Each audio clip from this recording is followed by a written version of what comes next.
Good evening and welcome to Total Football Analysis's live coverage of Liverpool versus Arsenal from the English Premier League. It's a huge game, and I'm delighted to say I'm joined by two expert analysts this evening. First of all, Lee Scott, welcome back. How you doing, mate? I'm good, thank you, Harry. How are you? Yeah, not too bad, my friend. Not too bad. Don't know if I'm looking forward to this one or not. I'm not entirely sure how I'm supposed to feel about this one. Also joining us is Cam Megan. Cam, how you doing, mate? Welcome. Hi, mate. Cheers for having me back on. No problem, my friend. The pleasure is all ours. And just to make it clear, Cam is a Liverpool fan, so we can't be accused of bias tonight. We're going half and half. We've got Lee on the neutral side, and myself and Cam will be also taking you through this one. Let's start off by looking at the two sides. There's around about 7 minutes until kickoff.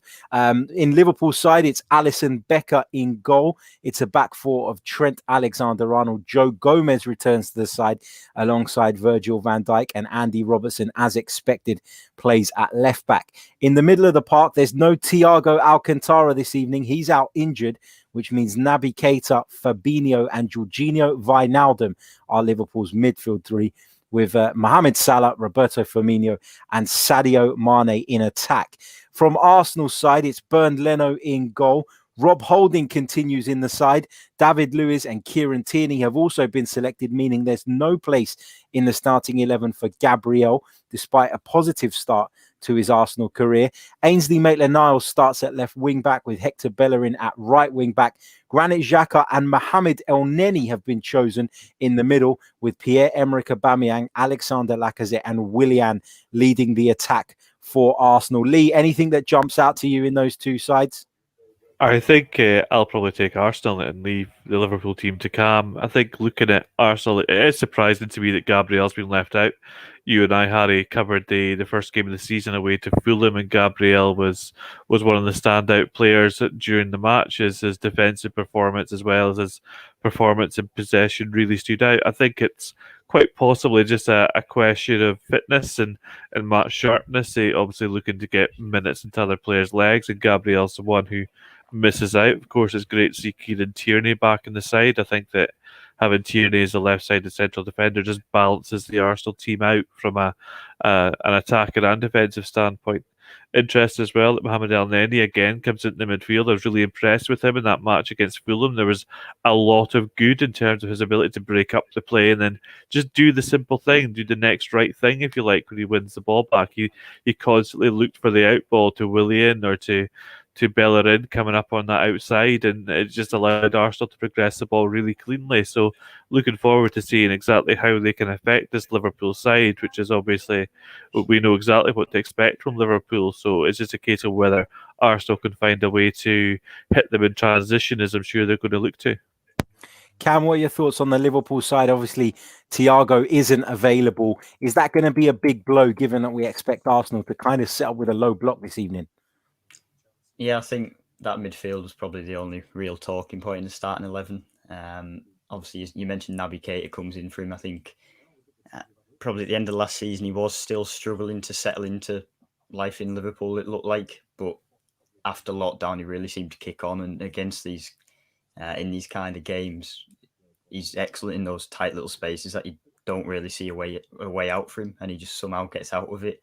So I think Thiago is definitely a blow. I mean, in terms of why he was probably signed for these type of games with a high positional play element. So Liverpool are going to be trying to break down Arsenal for most of the game, and Thiago is obviously kind of a specialist in this area. So Fabinho is going to have to try and adopt that role as much as he can, and Naby Keita as well, using his offensive ability of just dribbling those tight spaces and getting in the half space as much as possible. We're seeing the two sides make their way out onto the pitch. Arsenal are out already, just awaiting Liverpool. Here they come. Lee, are you worried about the absence of Thiago? I mean, Liverpool's side have shown that they've got enough to, well, they ran away with the Premier League without him. So shouldn't be that much of a concern, should it? I think that Cam touched upon it and was completely right, that this is the kind of fixture that Thiago was really bought for, if you like. His ability from central areas to progress the ball through tight, compact spaces and to find the spaces into the feet of the Liverpool forwards would have been something that would have been really helpful tonight. I think that we've seen now the blueprint on how to beat this Liverpool side without Thiago, without that central progression option. We'll see Arsenal look to negate the threat from the fullbacks from Liverpool. They'll look to press up on Trent Alexander-Arnold and deny him the opportunity to come forward, much the same way that Leeds did in the opening match day when they did a really good job of overloading that side of the field and just stopping Trent Alexander-Arnold from getting the ball and getting forward in any meaningful way. They'll look to do the same thing on the left-hand side as well. And then there's a lot of onus on Liverpool being able to play more direct passes to access the likes of Mane and Salah quicker, and perhaps without the support that they would need to really be able to overload this Arsenal defence. I think Thiago just gives them a little bit more balance, which would have been really helpful in this match. Let's quickly run through the two sides again for those of you who are just joining us. You can see an influx of people joining the stream just now. So quickly, it's Alisson in goal, Trent Alexander-Arnold, Joe Gomez, Virgil van Dijk and Andy Robertson at the back for Liverpool.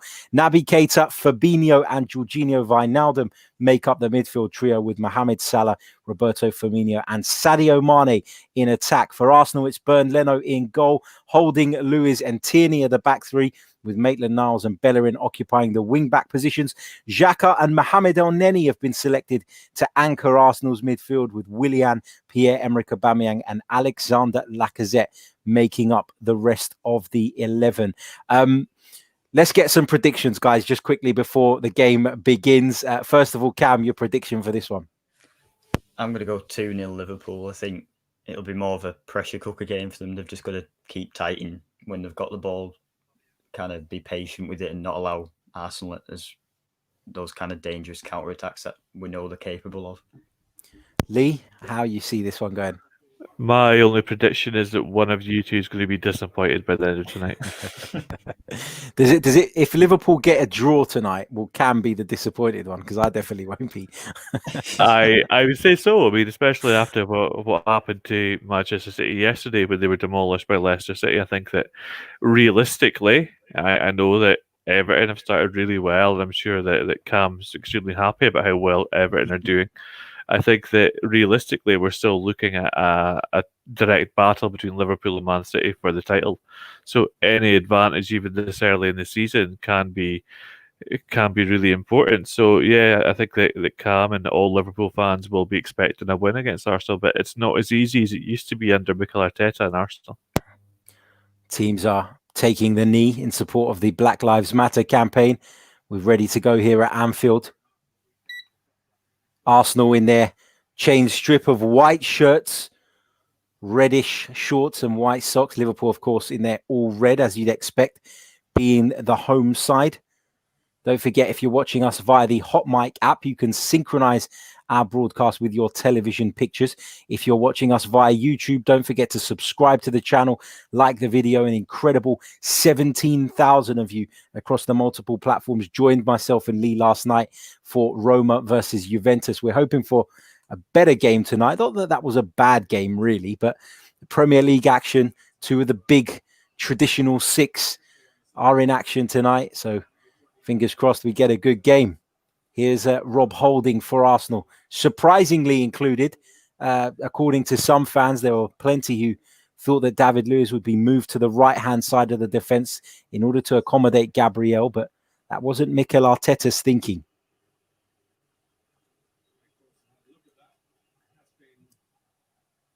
Long ball over the top in search of Aubameyang. He'll chase it, but Alisson was on his toes. Alisson forced to put that out for a throw-in.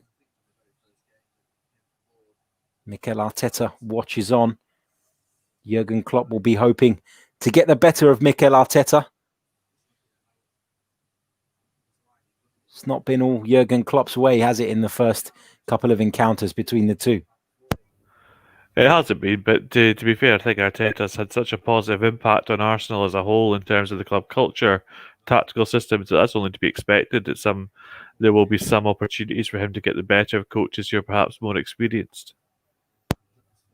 And obviously there's not much previous to go by, is there, with Mikel Arteta, in order to, there wouldn't have been there wouldn't have been any meetings before they met at the Emirates Stadium a few months ago. No, I think realistically, clubs now have enough of a bank of matches. There's enough data, enough footage out there that clubs will be able to get a good idea of how Arsenal will look to play against them. So that advantage will start to break down now. But it's one thing to know what a team's going to do against you. It's quite another to actually be able to plan and to execute and to stop them from doing those things well.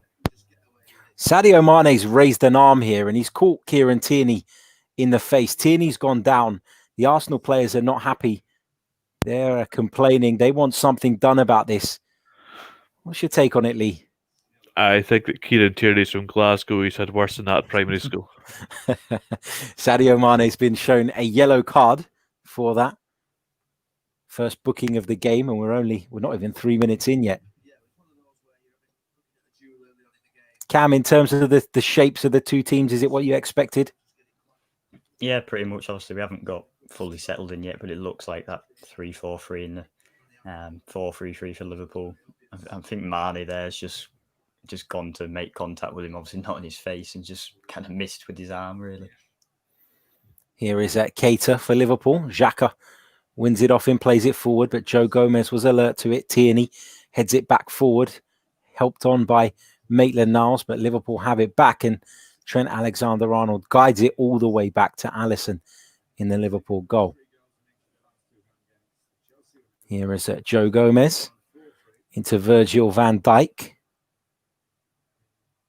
We've seen in the last few months, Lee, that Virgil van Dijk is actually human, haven't we?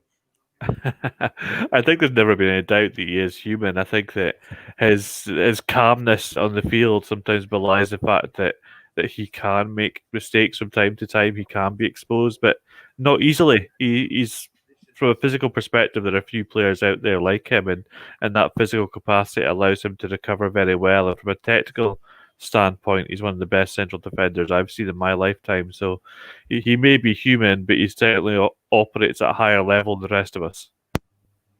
You can see from the way Arsenal have lined up that when Mohamed Elneny is in the side, it just gives Granit Xhaka that little bit of extra license to push on. And we were talking about it last night, Lee, weren't we, about the two central midfielders when in possession not being so square. And you're seeing that with this Arsenal side early on. Yeah, it's really important. If you're playing a double pivot in the midfield, and you have to have depth in that pivot, you have to have one player who's willing to take a position 5-10 yards ahead of the other one, just to allow the ball to progress through the lines. If you have the two of them in the way that Juventus did last night, they were Winston McKennie and Adrian Rabiot were side by side for a lot of the game, and it really stifled their ball progression. So it's important that Xhaka is able to get a little bit further forward just to help Arsenal to move the ball through the midfield. Ball goes into the box. David Lewis clears it up into the air. Not very far, though. Here is Alexander-Arnold in towards Salah, but Tierney was alert to it. He'll put it out for a Liverpool throw-in on that far side. Liverpool attacking from right to left as you watch on your TV screens. Don't forget, guys, get your predictions, get your thoughts, get your questions all in the live chat, and we'll come to as many of those as we possibly can between now and the end of the broadcast. Subscribe to the channel if you're new. Like the video if you haven't already. We'll be bringing you plenty more games over the coming weeks.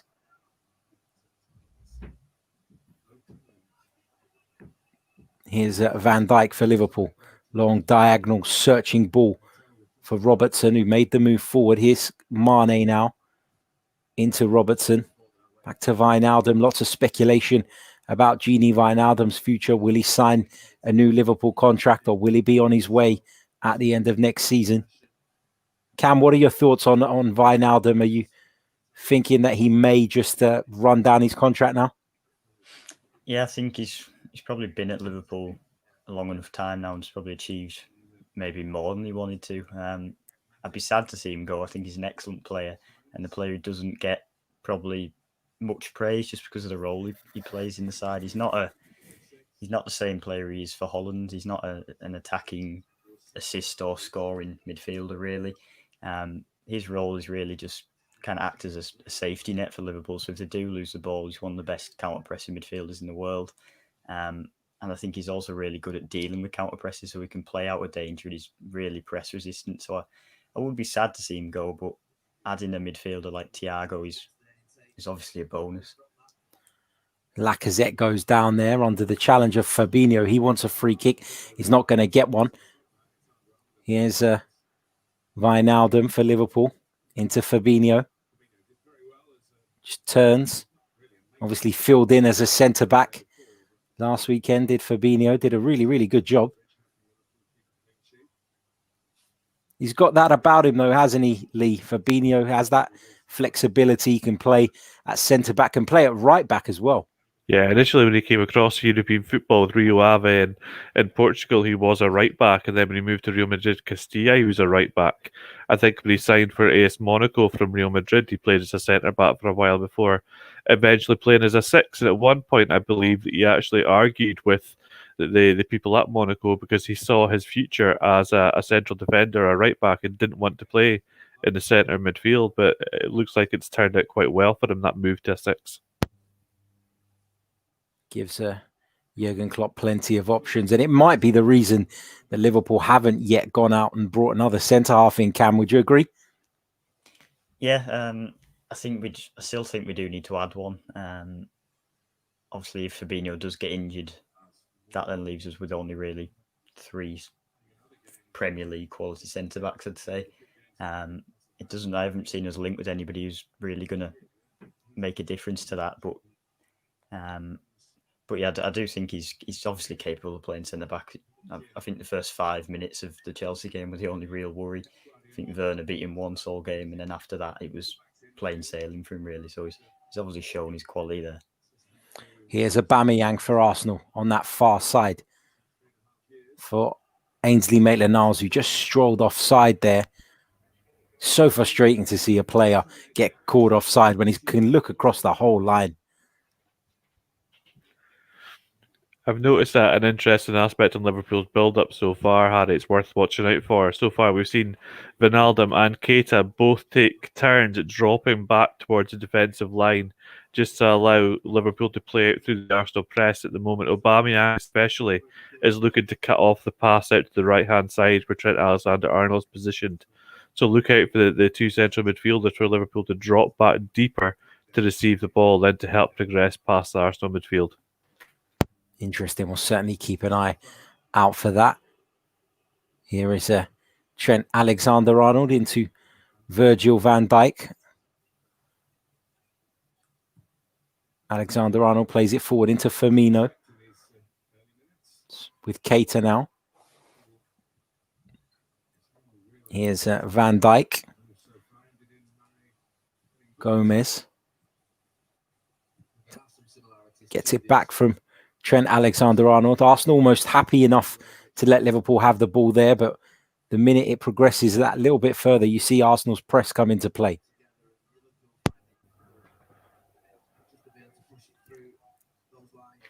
Liverpool have to be patient tonight, don't they?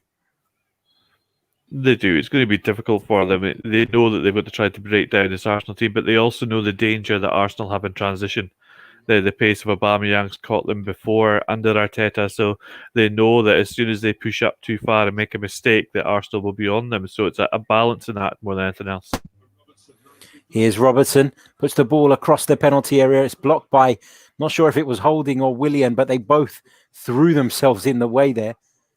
Well worked from Liverpool. Mane in field to Firmino and then to Keita. Just looked for Robertson on the far side. Salah was arriving at the far post, but Arsenal defend it effectively. It's a Liverpool corner, the first one of the game. 11 minutes on the clock.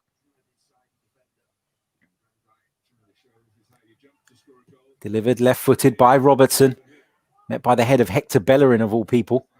Aubameyang helps it on as Arsenal look to break out, but Liverpool will come straight back. Good ball into the box from Alexander-Arnold. And Van Dijk headed it towards the far post. David Luiz had to intervene there.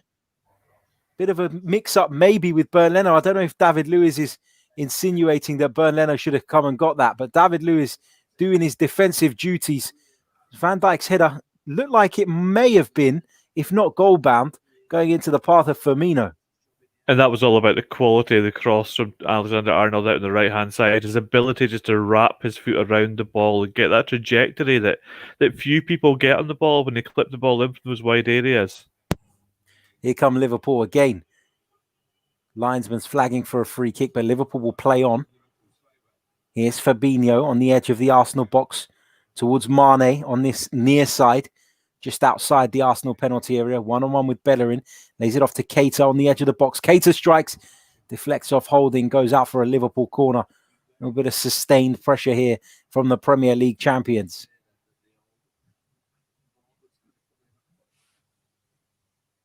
Took a deflection off of Willian and then off of Holding.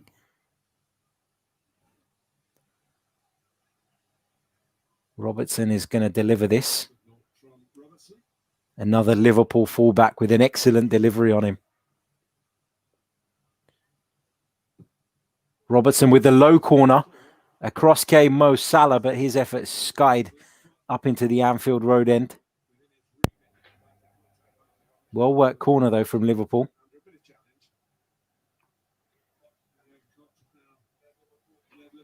Cam, what have you made of this little spell of pressure from Liverpool? They're starting to get on top here.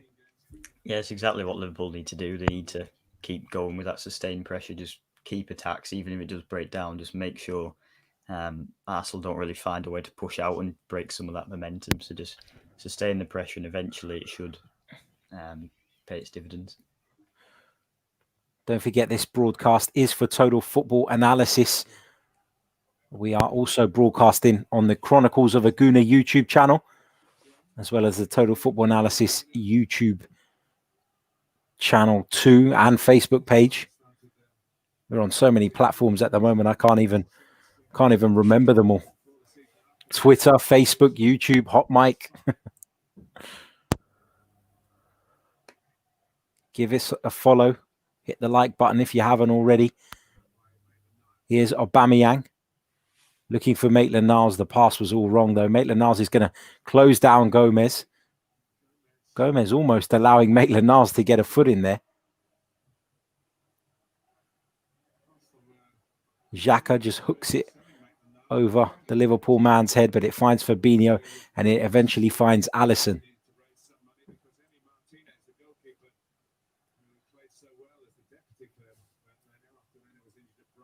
Elsewhere in the Premier League earlier today, Fulham 0, Aston Villa 3.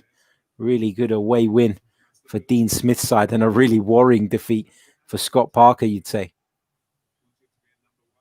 I think it's a sign that Fulham are going to find it very difficult this season. Great for Aston Villa to get a second win, I believe. That's 6 points from 2 games, which is great for them, but Fulham have got a long, hard season ahead of them. For sure. Alexander-Arnold puts this in the box. Mane forces a fine save out of Bernd Leno. That's the closest anybody's gone so far. Real chance for Liverpool. Good stop from Leno. Instinctive stop, wasn't it? It was, and that's what he gives you when he was missing last season. Emi Martinez did well, but Leno is a great shot stopper. The ball comes in there. It's a great delayed run from Mane just to move into the edge of the 6-yard box, and he makes good contact. I think the only thing you could say is perhaps trying to get it to the side of the goalkeeper slightly more. If you're getting a better contact than that, better technique just to guide the ball to the side, and that makes it more difficult, but straight at the goalkeeper. Cam, Liverpool's first real sight of goal. They've had 4 attempts so far. That's the closest they've been. Encouraging signs, though, from Jurgen Klopp's side.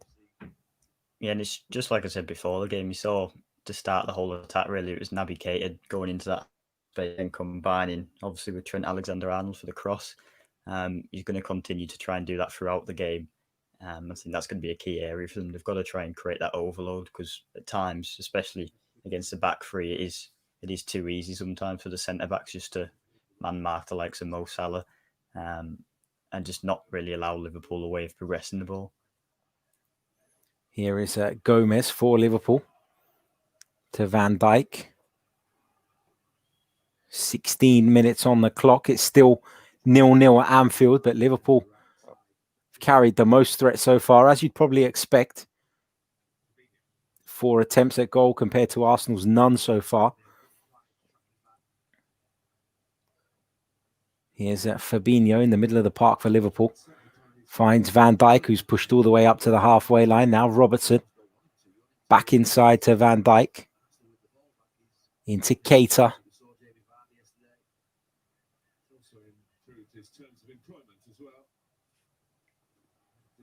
Arsenal maintaining their shape. Liverpool knocking the ball around, trying to unlock the Arsenal defence. It's like a throwback to the George Graham days, isn't it, Lee? I think that's maybe taking that a step too far. I don't think that George Graham would ever play with 3 forwards this way somehow. Boring, boring Arsenal, as the saying goes. My consciousness as far as football related just starts at the period at which Arsene Wenger took charge of Arsenal and they signed Dennis Bergkamp. So things got better from there. They certainly did. It was certainly better on the eye anyway. As Van Dijk plays a ball forward. Not sure who his intended target was there, but the ball was overhit and Holding will retrieve it. It's back with Leno now. Plays it out to the left-hand side towards Kieran Tierney. It's a really sloppy pass from Bernd Leno, and there's just no need to do that and put yourselves under pressure, is there? No, it's a good, then the bad from Leno. A good shot stopper, but with his feet, he's lacking at the top level, and that's why you feel as though eventually Arsenal will move on to a new goalkeeper because of the way that Arteta wants to play. There, it was an opportunity to play past the Liverpool press, but he just couldn't get the weight of the pass right at all. And you could see what they were trying to do, can't you? They were trying to suck them in as they did in the Community Shield final. But if you haven't got a goalkeeper capable of playing those passes, it becomes a problem. You see Arsenal doing it again here, inviting pressure, but the passes have to be accurate. Yeah, they do. And they were better there until the last ball. You need to find a way to progress the ball in more clean fashion than that. Against a press that Liverpool give you, it's not just the speed of the press, it's the angles that the Liverpool forwards press you at. They cut off passing lanes with their bodies as they press the ball, and they do it better than almost any other side in Europe. So very difficult to play through. Arsenal need to make sure that if they're playing those more direct passes to bypass it, they have to be more accurate with the final ball. For sure. Big hello to Jay in the chat, to Julio, to Carlo, to Connor, to Tony, to Morgan, to Daps, to Zeus Gaming, to Saphir. Lots of you in the live chat. Don't forget, get your questions in for the analysts, guys. You hear enough from me. Have a chat with these guys. You might learn something from their top level analysis. Cam, what's your opening assessment, or your assessment, I should say, of the opening 20 minutes or so? I think Liverpool are probably fairly happy so far. I mean, we've seen already they've created a few chances. Arsenal so far haven't really found a way to build through that press. Obviously, Liverpool's press, which Lee just mentioned really well, I think it's been pretty solid so far. Arsenal haven't really found a way through. You mentioned that ball by Leno over to a wide player. That's something that Liverpool obviously know about and kind of actively encourage. They don't mind if a team goes long. Just tries those kind of floating passes just because it gives them more time to actually get across and press the ball. But I think Liverpool has stopped any kind of counters, and they've got to just kind of continue, be patient, and try and grind them down with the positional play. Liverpool just coming forward again. Robertson put a ball into the penalty area, and Granit Xhaka made his way back into the penalty area to clear, and he's had a right go at some of his teammates. It just felt a little bit too easy for Liverpool to break through onto Arsenal's back line. Robertson puts the corner in left-footed. David Luiz heads it to the edge of the box. Alexander-Arnold strikes it. It deflects up onto the crossbar, and that's the closest anyone's come now. Arsenal really, really fortunate to still be at 0-0. Alexander-Arnold with a wonderful strike. Big deflection, though. Xhaka heads this clear, comes back in from Salah, and Leno will gather it. Arsenal have gotten away with one there. Liverpool really, really unlucky. We're just seeing it again. Clean strike from Trent Alexander-Arnold, deflected off Bellerin and up onto the crossbar. Arsenal have dodged the bullet there, Lee. Absolutely. It looks like that Leno had it covered before the ball deflected off Bellerin's heel. A great clean strike from Trent Alexander-Arnold again. That's what he gives you. There's ability outside the penalty area just to make good contact, great technique, gets over the ball, keeps the volley low and strikes it with power. I think Arsenal are very fortunate the deflection took the ball at the bar and not elsewhere there. Liverpool still in possession, still dictating the play. Here's Wijnaldum to Robertson, back to Wijnaldum.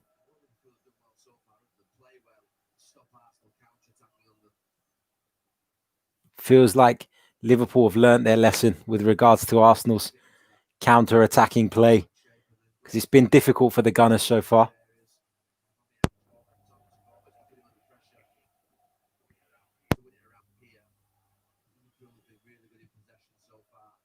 Ball's back with Joe Gomez now. Squares it to Virgil van Dijk. Let us know in the live chat where you are joining us from as well. Always interested to see where you guys are tuned in from, as Rob Holding puts that out for a Liverpool throw-in. I think it's roughly in line with the penalty spot in front of Arsenal's goal. Wijnaldum takes it short. Miscontrol from the Dutchman. It's gone out for an Arsenal throw-in this time.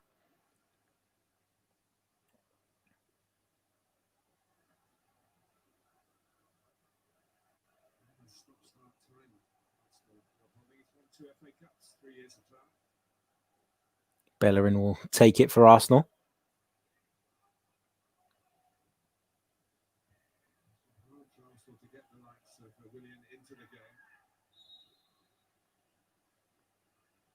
Not sure what that was given for. Was it a foul throw maybe?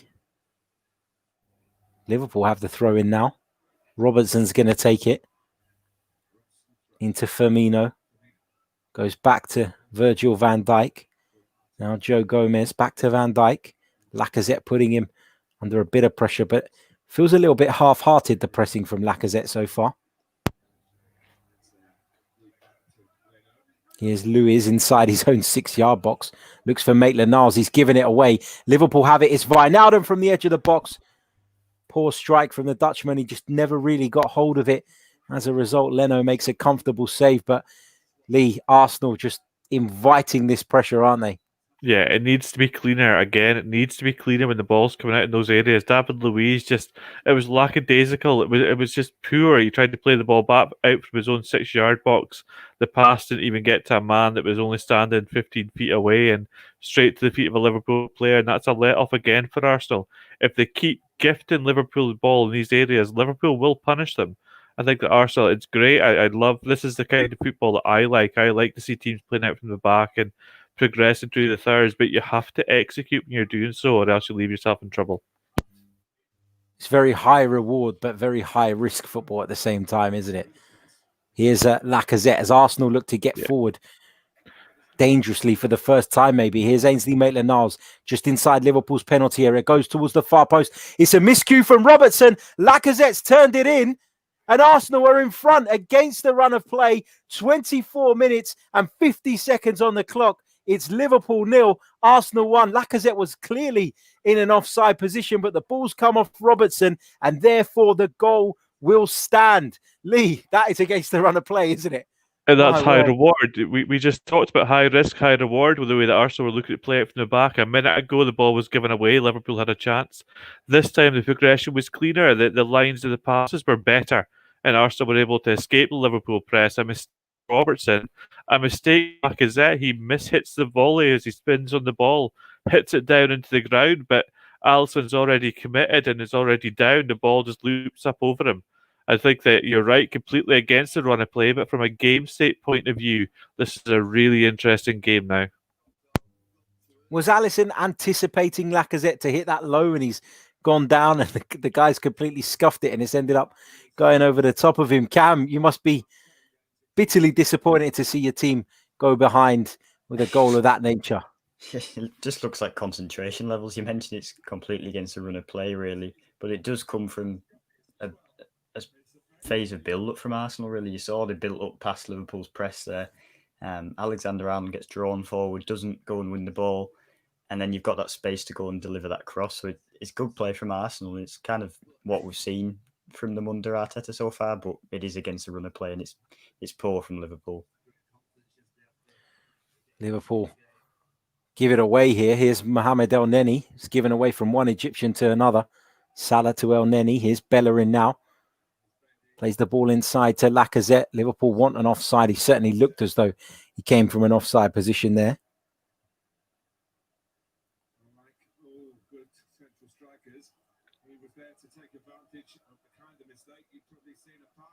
Liverpool 0, Arsenal 1 at Anfield. Van Dijk. Here's Alexander-Arnold.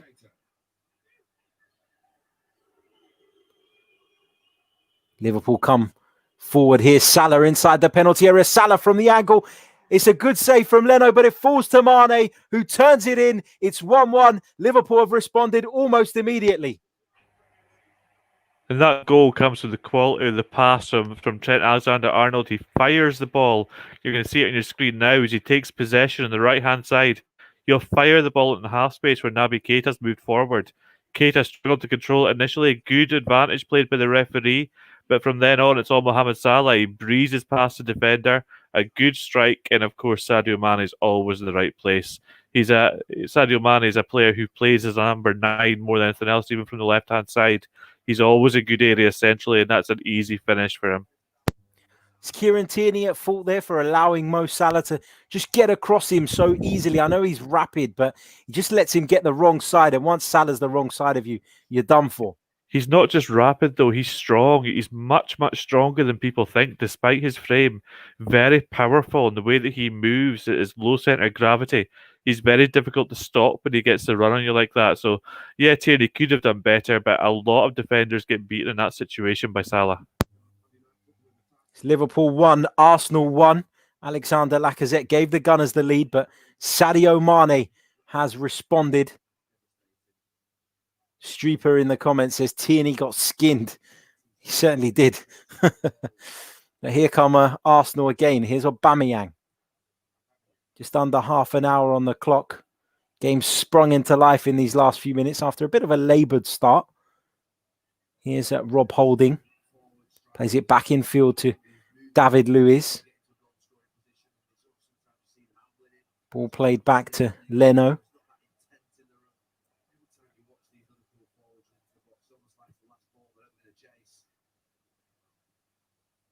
Alisson just comes outside of his penalty area to try and deal with that. He's hooked it up in the air. Van Dijk has to head it out for a throw-in.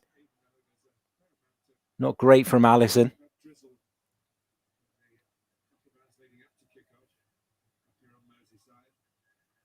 Looks as though Liverpool have been given a free kick, though. Was Lacazette offside? Did he commit a foul? Not entirely sure what that was given for. Here is Robertson down on this near side on the halfway line. Here's Firmino.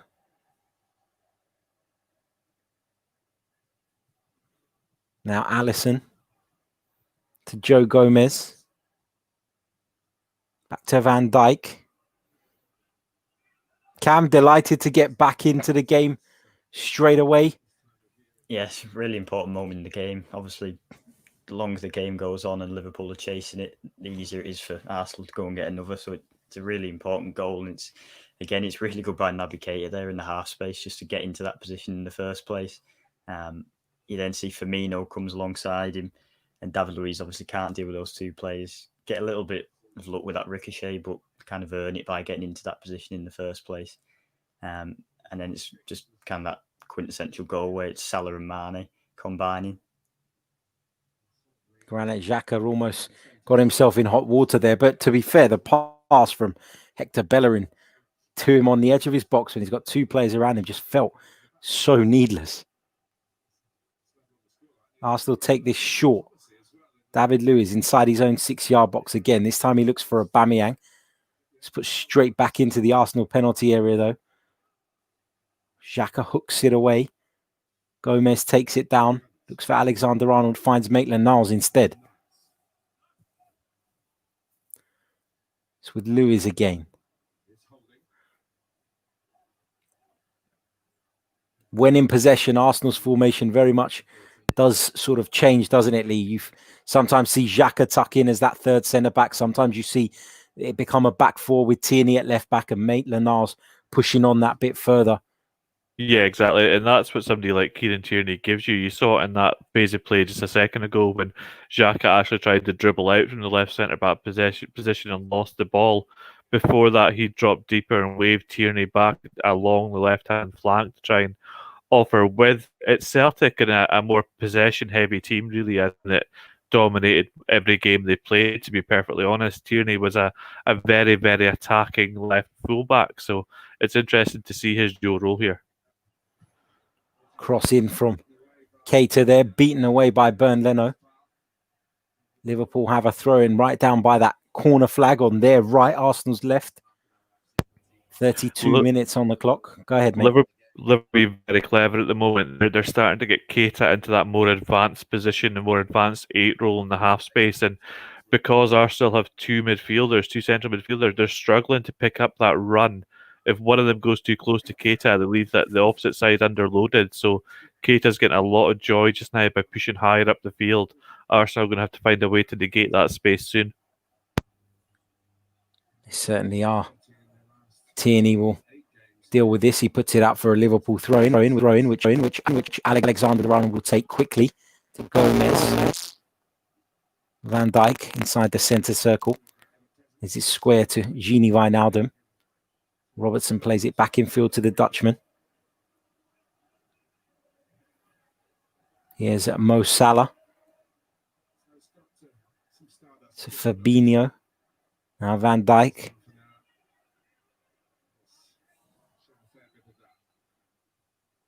Here is Joe Gomez. To Van Dijk.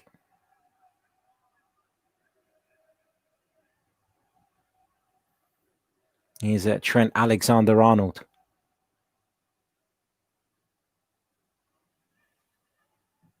Van Dijk plays a long diagonal ball out to the right-hand side where Firmino is taking up position out there. Here's Salah, just inside the Arsenal penalty area, twisting, turning, lays it off to Alexander-Arnold. He puts it into the penalty area. It falls to Robertson at the far post, and Robertson puts Liverpool in front, and he's made up for that error in the first goal. Liverpool 2, Arsenal 1. Andy Robertson, the goal scorer. Again, a wonderful cross from Trent Alexander-Arnold. Arsenal need to do something to stop those crosses at source. But it's come into the penalty area, and there was Robertson, and he made no mistake with the finish. Definitely. It's easier said than done, though. You know that Alexander-Arnold's going to cross the ball in that way. You can see him. He just waits for the ball to come out to the corner penalty area and puts great weight on it. Lucky that the ball falls to Robertson coming into that back post, but you have to wonder who was following him in. You see Elneny there, or Willian, I think it is, trying to work back, but Robertson's completely free at the back of the penalty area, and that's a relatively easy finish. And yes, he's made up for his mistake now. You see both Bellerin and Holding getting drawn in to the ball there. Willian perhaps should have done a little bit better in tracking his man. Yeah, I think that Bellerin has to do better, to be perfectly honest. He doesn't have to go inside. He should be hanging back and taking care of that threat. But good to see the battle of Scottish left backs being won at the moment by Andy Robertson. Cam, your take on the goal? I think it's been a trend in the game so far. Liverpool keep accessing that half space or that wide area, and then they're going backwards to Trent Alexander-Arnold or Andy Robertson. And every time Arsenal kind of don't have a player anywhere near either of the fullbacks, so they do have that free cross. So I think Arsenal do have to try and find a way just to stay a little bit more compact when they can, so those wingers can track back and stop those crosses. Because at the moment, I think they've had 3 or 4 chances now where that exact play's kind of happened. Agreed. Alexander-Arnold just had a shot on goal there. Just was over. Wasn't troubling Bernd Leno at all. It was rising all the time. Arsenal have a goal kick around about 10 minutes until half-time. It's important that Arsenal get in at half-time without conceding another one. And Liverpool will probably be smelling blood at the moment and feeling like if they do get a third before the break, they could really put this game to bed. Here is Mo Salah infield to Keita in that half space that you guys have been talking about. Tierney hooks that clear. It's gone out for a Liverpool throw-in. The thing is now for Arsenal and for any other Premier League team watching this, it looks as though Liverpool have still got levels to go through. It looks like Arsenal are struggling to find any ideas, any way to break them down in any coherent manner. But Liverpool just look to be playing within themselves. You get the impression that if they had to, they could go out and score another 2 or 3 goals here. Here's Mane. Now Van Dijk. Alexander-Arnold. Back to Gomez. Now Van Dijk again. I feel like I've said Van Dijk's name more than anybody else's. He gets on the ball so often for Liverpool, doesn't he? It's interesting, but it's been a feature of the way that Liverpool have played. Whenever they play against a team that try to take away the fullbacks, Van Dijk tends to be the player who is left to progress the ball most often for Liverpool. So he's so comfortable in possession. And if you give him time, he can pick up those progressive passes as well. He's an attacking threat as well as a defensive stalwart for this Liverpool side. That's part of what makes him so special. Here is Wijnaldum. There's a little bit of pressure from Willian, goes back to Alisson in the end.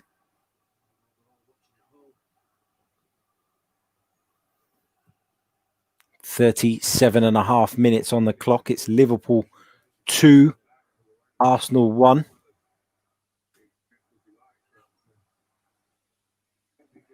Lacazette opened the scoring for the Gunners. Before goals from Sadio Mane and then Andy Robertson turn this one on its head. Here is Hector Bellerin. Back to Holding. Now Leno. Clears it long this time. Gomez has time to take it down on his chest and pick out a teammate. Alexander-Arnold coming forward again. Another delivery into the box. This time Luiz deals with it. Maitland-Niles heads it back infield. Xhaka takes it down and gives it back to the wing back. Infield to Mohamed El Neni, just turns, squares it to Holding under pressure from Mane. He plays a loose ball, which Firmino lays onto Wijnaldum. Liverpool coming forward again. Mane, Robertson making the run again. It's good defensive work from Willian that time. Got his body in front of Robertson and drew the foul out of the Scottish fullback. And again, we're seeing mistakes from Arsenal. You see Rob Holding look to play the ball. It's a simple ball into the midfield, but he misplaces the pass and Wijnaldum's away. I think that Arsenal are very fortunate that was Wijnaldum and not Mane or Salah that ball broke to, or they would have kept going into the penalty area. In the end, Willian worked back well this time, perhaps learned his lesson a little bit from the second Liverpool goal, but Arsenal really need to do something to get cleaner with the way they're building up through the back. Cam, you must be feeling very confident about this game, given the way Liverpool have just taken charge and been bossing the thing from the start, but even more so since Arsenal did open the scoring. Yeah, I think the big difference in this game compared to other games against Arteta's Arsenal has probably been Liverpool's pressing and Arsenal's build-up. It hasn't been as good as it usually is for Arsenal, other than the goal, really. We saw then Rob Holding, I think more than anything, he saw Wijnaldum doing that usual blindside press that he does on opposition central midfielders, and he's almost kind of panicked and thought, I can't play it to him because he's obviously got that pressure coming, and that's obviously affected Arsenal's build-up play. So yeah, at the moment it's going exactly as Liverpool want. They've just got to obviously keep playing as they are doing and just keep that rest defense, we call it. So the shape that they've got in possession has to be, I don't want to use the word perfect, but it has to be, what's the word I'm looking for? It has to be compact enough when they've got the ball so that if they do lose it, they can then retrieve it straight away and there's no gaps for Arsenal to play through straight away. Firmino helps this on inside. Sorry to cut you there, Cam. Go ahead, mate. Finish off. Sorry. Liverpool looked as though they were going to add a third.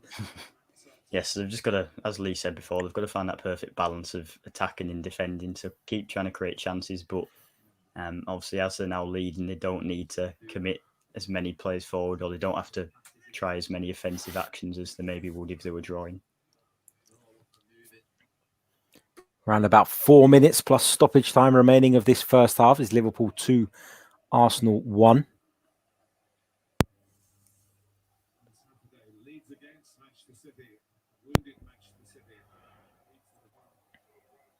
See, Leeds against Man City is being advertised at the moment. Are we doing that game, Harry? I'm not 100% sure. We'll have to double check on that one.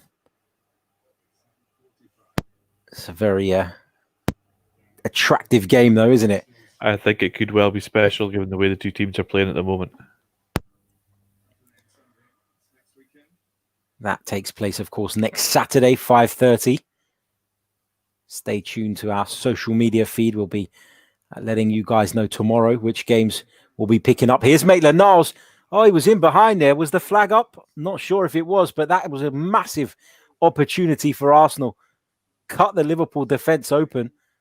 I know the flag normally stays down now until the very, very last minute, but Ainsley Maitland-Niles, if he was onside, has just spurned a golden opportunity for Arsenal. Here's Tierney coming forward for the first time. Forced to retreat, though. Plays it infield to Xhaka. Arsenal just moving the ball a little bit quicker now. El Neni, lovely ball over the top to Willian. Lovely touch, low across the goal. Hooked away by Gomez. Really good defending from Gomez. The flag went up against Willian.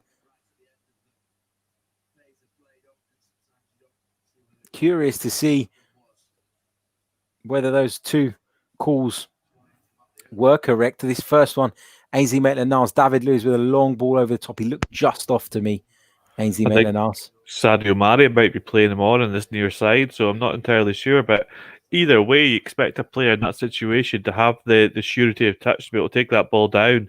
Maitland-Niles just lets the ball bounce off his shin and harmlessly away. I think that even if you are offside, you have to make sure that you're controlling that and finishing it.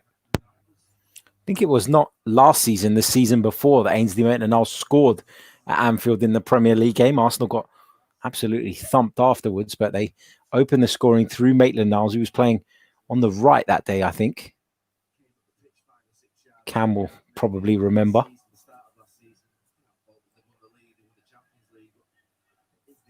Holding. Here's El Neni. Maitland-Niles will bring this forward.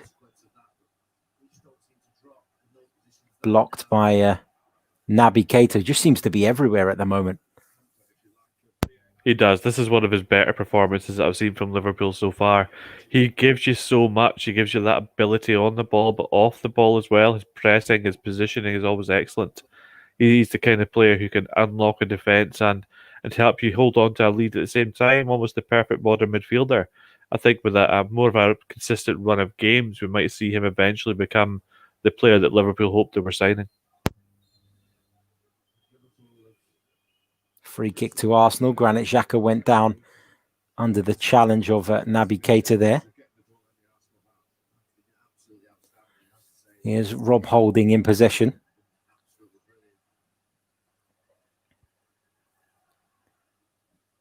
Plays it long towards Alex Lacazette. El Neni will pick this up in the midfield. Finds Tierney on the left. Maitland-Niles immediately gets on his bike to make the overlapping run. Tierney plays it back to David Luiz.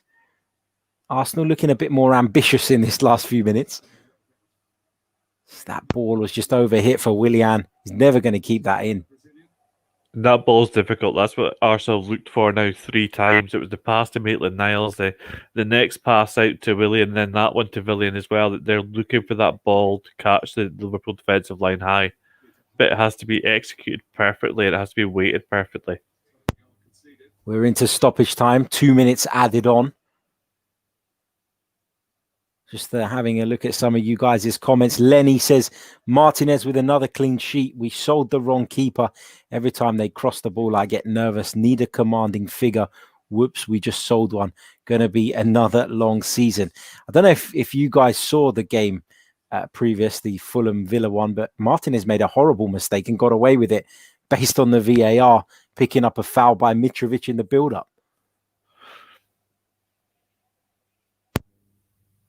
Hasn't made too many, to be fair to him, in recent times, Emi Martinez, but certainly made one today.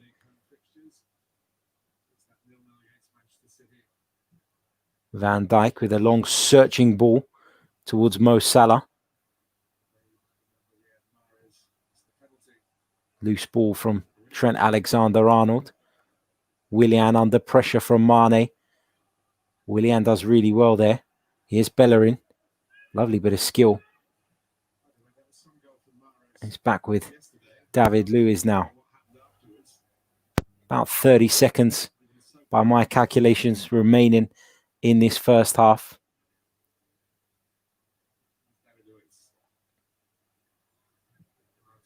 David Luiz looking for Aubameyang. Alexander-Arnold does really well to first win the header and then get on the end of his own header. Liverpool have a throw in on that far side, and they'll be in no rush to take this with the half-time whistle fast approaching. Referee just checks his watch.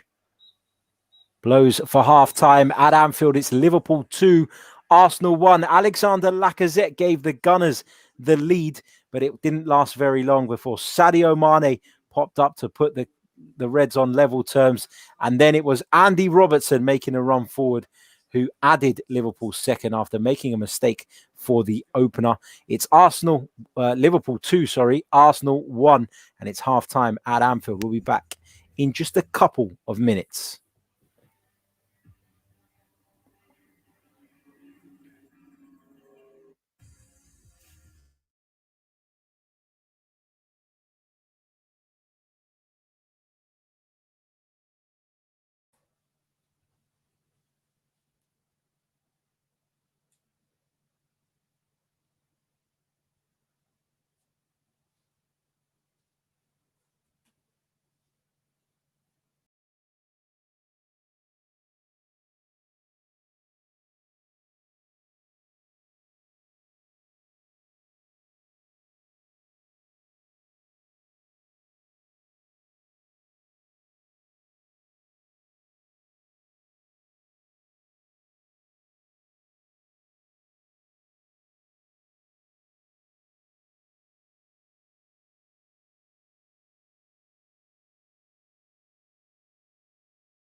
Your numbers make amazing happen.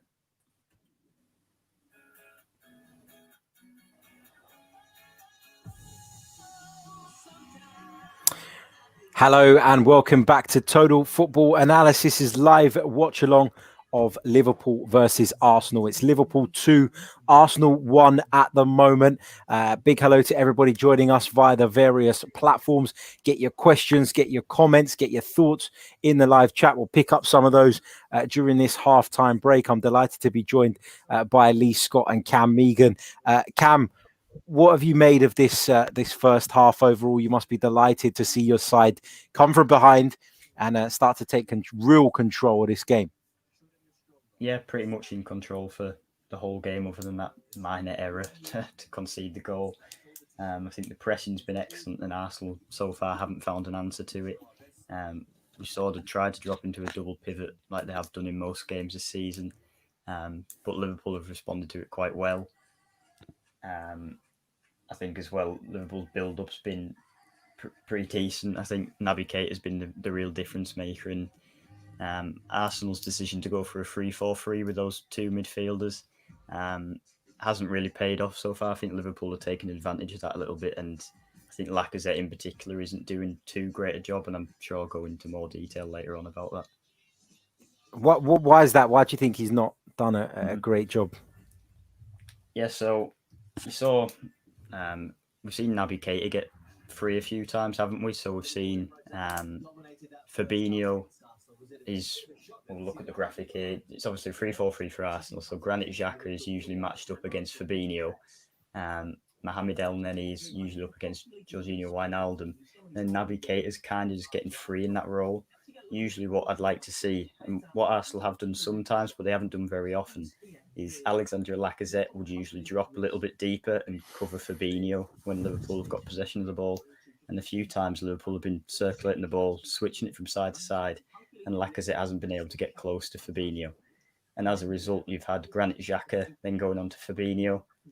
And then obviously that means Xhaka can't cover Naby Keita, and Naby Keita therefore gets free. So for me, I'd like to see, well, certainly at the start of the game, I'd like to see more of probably a 3-4-1-2. So Lacazette is more of almost an attacking midfielder out of possession, and he's pretty much tasked with keeping tabs on Fabinho and not allowing Liverpool that midfield overload, because we've seen pretty much all of Liverpool's chances, it's been that overload that's allowed them to progress the ball. It's a great point, and it is something that we have seen Lacazette do at times, but you're right in saying that it's not been often enough. And certainly in a game like this, it is something that is needed, isn't it, Lee? Yeah, I think so. I think they have to do something now. I think that Cam's absolutely right. That the sensible thing is to drop Lacazette back out of possession to disrupt that Liverpool midfield a little bit. I think that it's important that you don't play with the pressing and positioning of the two wide attackers from Arsenal, because their role at the moment is to press from outside to in on the central defenders, just to try to negate that threat of a quick ball out to the full-backs for Liverpool, who we know are so important. I think that, touching on the game as a whole so far, it's been really interesting that Liverpool have been so dynamic in the way they've built up from the back. We talked briefly about the fact that both Wijnaldum and Keita were taking turns almost, or sometimes at the same time. They were dropping back towards the defensive line just to offer Liverpool options to play through the Arsenal press for what it was. But we've also seen Fabinho drop down and split the central defenders, and all these different options and different mechanisms that Liverpool seem to have within this team to find ways to outplay pressure. It's something that's really important. I think what we're seeing at the moment is an Arsenal side who are almost playing in the same way that Liverpool did when Jurgen Klopp first came to Liverpool. They're looking to live in the transition. They're looking to live in the chaos, and there's not a lot of control from the Arsenal side at the moment, whereas Liverpool now have kind of evolved into a side that controls the play far better than they used to. Certainly last season, the control was one of the most important elements for me from their tactical structure, and we're really seeing Liverpool being able to control the ball far better, and it's really showing on the pitch. I mean, from my perspective, from an Arsenal sort of viewpoint, I think what's been the concern this evening is that, you know, we knew that Liverpool were going to have the majority of the ball. We knew that Liverpool were going to essentially dictate the pace of the game, being the home side and being as superior as they are to Arsenal. But the problem I feel has been for Arsenal, the build-up is there's a very clear vision of what the build-up is supposed to be, and there's no sort of going away from that at the moment. It feels like you can see what they're trying to do, and it's becoming a little bit predictable, a little bit obvious, and they're always looking for that move that essentially led to the goal. But that's only going to happen a certain amount of times if your opponent has cottoned onto it. Am I just being a little bit too simplistic in my review? But it feels like Arsenal are fearful of trying something different at the moment. I think you're right, but this plays into exactly what I was just talking about. That used to be the same thing that was levelled at Liverpool or Jurgen Klopp, that they were predictable with the way they looked to attack, and if you could negate that, then you could negate them. What Liverpool have now added is much more flexibility, and I think that's the point that Arteta will eventually get to with Arsenal. He'll find a way to add that added flexibility, that wrinkle where a player will move into a different positional slot depending on what the opposition are looking to do. And that's when you start to really find ways to build up against multiple different teams that play different ways. Not a lot of teams are as effective pressing the ball as Liverpool, so the Arsenal build-up isn't going to be under this pressure every week. It's just the way that Liverpool exists, the way that Liverpool are taught to do this, that they're taught to cut off angles, but to do so aggressively. Their counter pressed at times in that first half has been phenomenal. It's been at levels that we didn't see a lot last season, even. So at the moment, Arsenal are struggling to play out, and it is looking one-dimensional. But I wouldn't be too worried about it from an Arsenal point of view going forward across the rest of the season. Fair enough. It is something maybe we're going a little bit OTT on, a little bit panicky, but we have to remember that we are playing the Premier League champions away from home, and this was never, ever going to be an easy fixture. We've got a few questions in the live chat, which I'm going to just pick up now. They're mostly Arsenal related. Let's have a quick look. Just going to pick a couple at random. Let's have a look. Carlo asks, and I'll put this one to Cam, because Cam, you're a Liverpool man. You won't have any sort of preconceptions about the guy, because there are a lot of Arsenal fans that are very anti-Granit Xhaka, and whatever you ask them about him, they will put him down. So I'm going to put this one to you, so you can't be accused of any bias. Is there space for Xhaka if we get our main two targets? And that, of course, would be Houssem Aouar and Thomas Partey. Personally, I'd be surprised if we got both. I think it's one or the other. But if one of those players was to come in, is Granit Xhaka the first one you'd look to move out of the starting 11? I think so, yeah. I mean, I've known the player for quite a while, actually. I watched him. I'm also a Mönchengladbach fan as well, so I watched him there, and obviously he was excellent then. That's what earned him the move to Arsenal. But since coming to the Premier League, I think he has his games, and he's tidy enough on the ball, but I don't think he's that kind of dynamic Arsenal midfielder that they're after. And certainly those two targets, I think, would definitely be an upgrade on Xhaka. Possibly in some games where they want a bit more kind of steel in midfield. So obviously Houssem Aouar isn't that type of player, so Xhaka will obviously still get his games. But I do think Xhaka would be the player to drop out. Lee, your take on that is Xhaka underrated by the Arsenal fans, in your opinion? I think so. I think that I completely understand where Cam's coming from. I think from a qualitative point of view, I think that if you were offered the likes of Houssem Aouar, you would take that over a Granit Xhaka.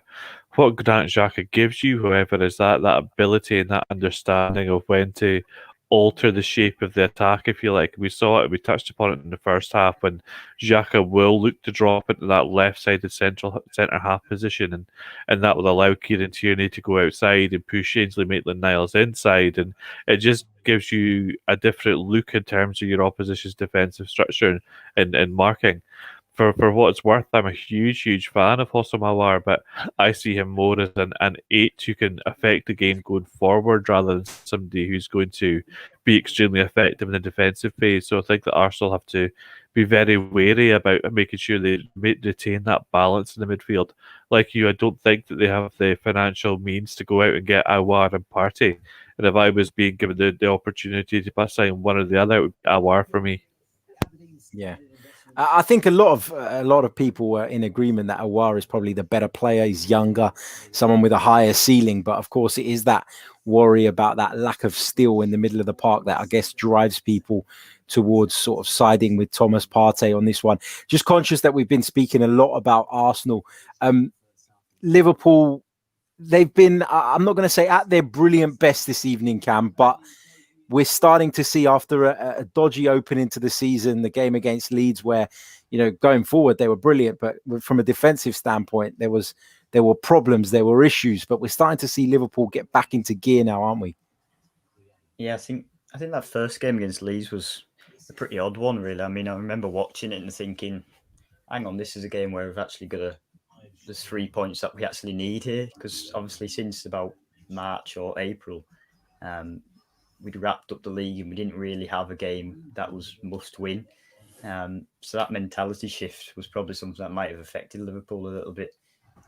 Obviously, they're up against Leeds, who are an excellent opposition and did cause them problems. But I think we've seen already in the season, Liverpool have been a little bit sloppy or complacent at times.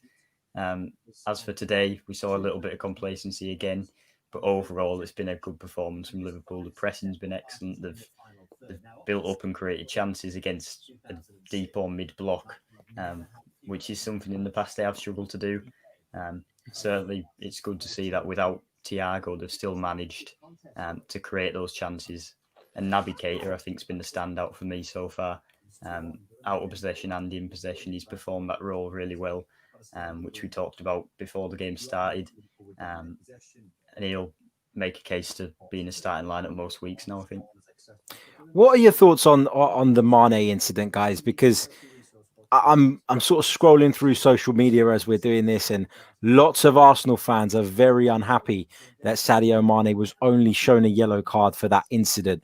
The more I see it, the more I feel like it is reckless from Mane, and maybe there's a case. Liam, I just sort of got my Arsenal hat on here.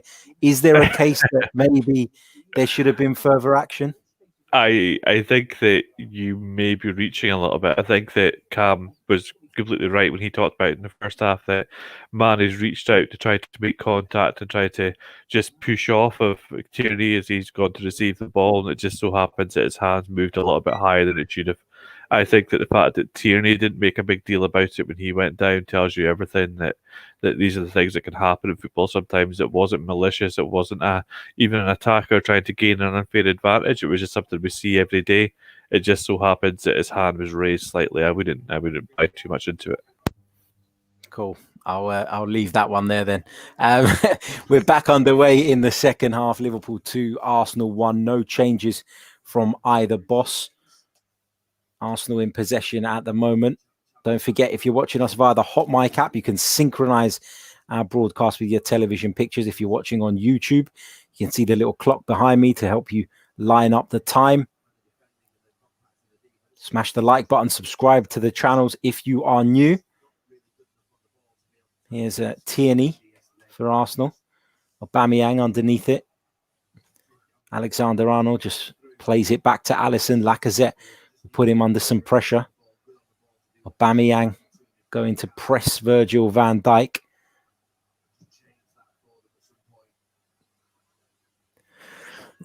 Apologies. Here's Hector Bellerin to Willian on this right-hand side for Arsenal. He's not been in the game as much as Arsenal would have liked, Willian. Neither has Aubameyang. Been starved of service, the two Arsenal wide men. Here is Willian now, one-on-one with Robertson. Plays it just infield to Bellerin, who's joined him, into El Neni. Does well to keep the attack alive there, El Neni, because it wasn't the greatest pass to him. Here's Tierney. Driving inside, then looks to play the pass outfield, or outside, I should say, to Maitland-Niles, but he couldn't quite find his man. Here's Sadio Mane now running at the Arsenal defence. Mane left-footed. It's over the bar from just outside of the penalty area.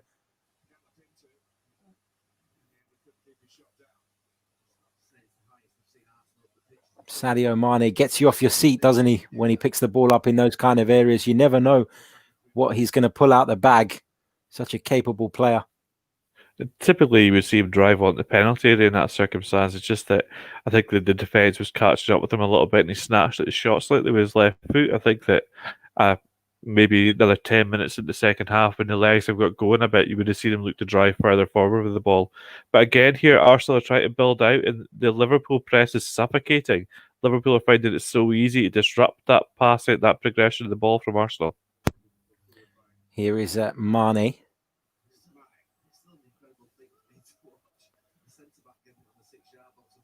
Robertson to Virgil van Dijk. Here's Alexander-Arnold. Salah looks to help it on. Xhaka picks it up instead. Bit fortunate there, Xhaka, to get it back. Tierney plays it forward into the channel where he'd hope Aubameyang would be, but Aubameyang had dropped that little bit deeper. I think that's lucky. That's only a yellow card for Alexander-Arnold. That looked quite nasty on Tierney. Certainly had his foot raised there, Alexander-Arnold. He does bring it down in the end, but he steps on Tierney's foot, doesn't he?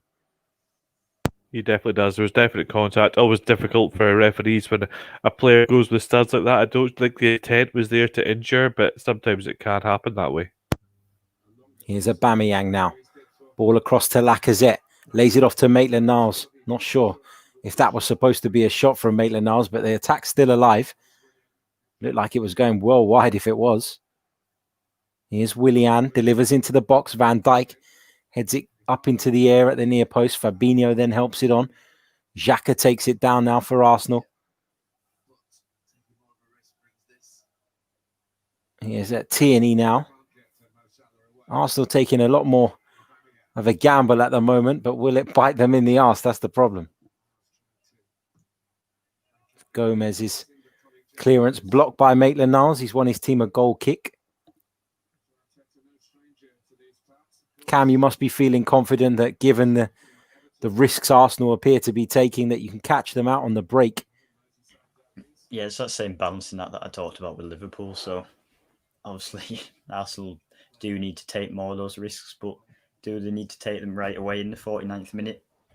Would probably be the question. But as long as they stay in that kind of shape, I know Liverpool, they like to always have two players immediately behind the ball in a central area.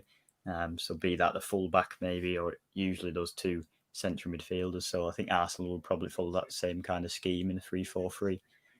So they've just got to be careful. Here's Sadio Mane doing really, really well. Finds Firmino. Low ball across the penalty area. Tierney deals with it. It's gone out for a Liverpool throw-in.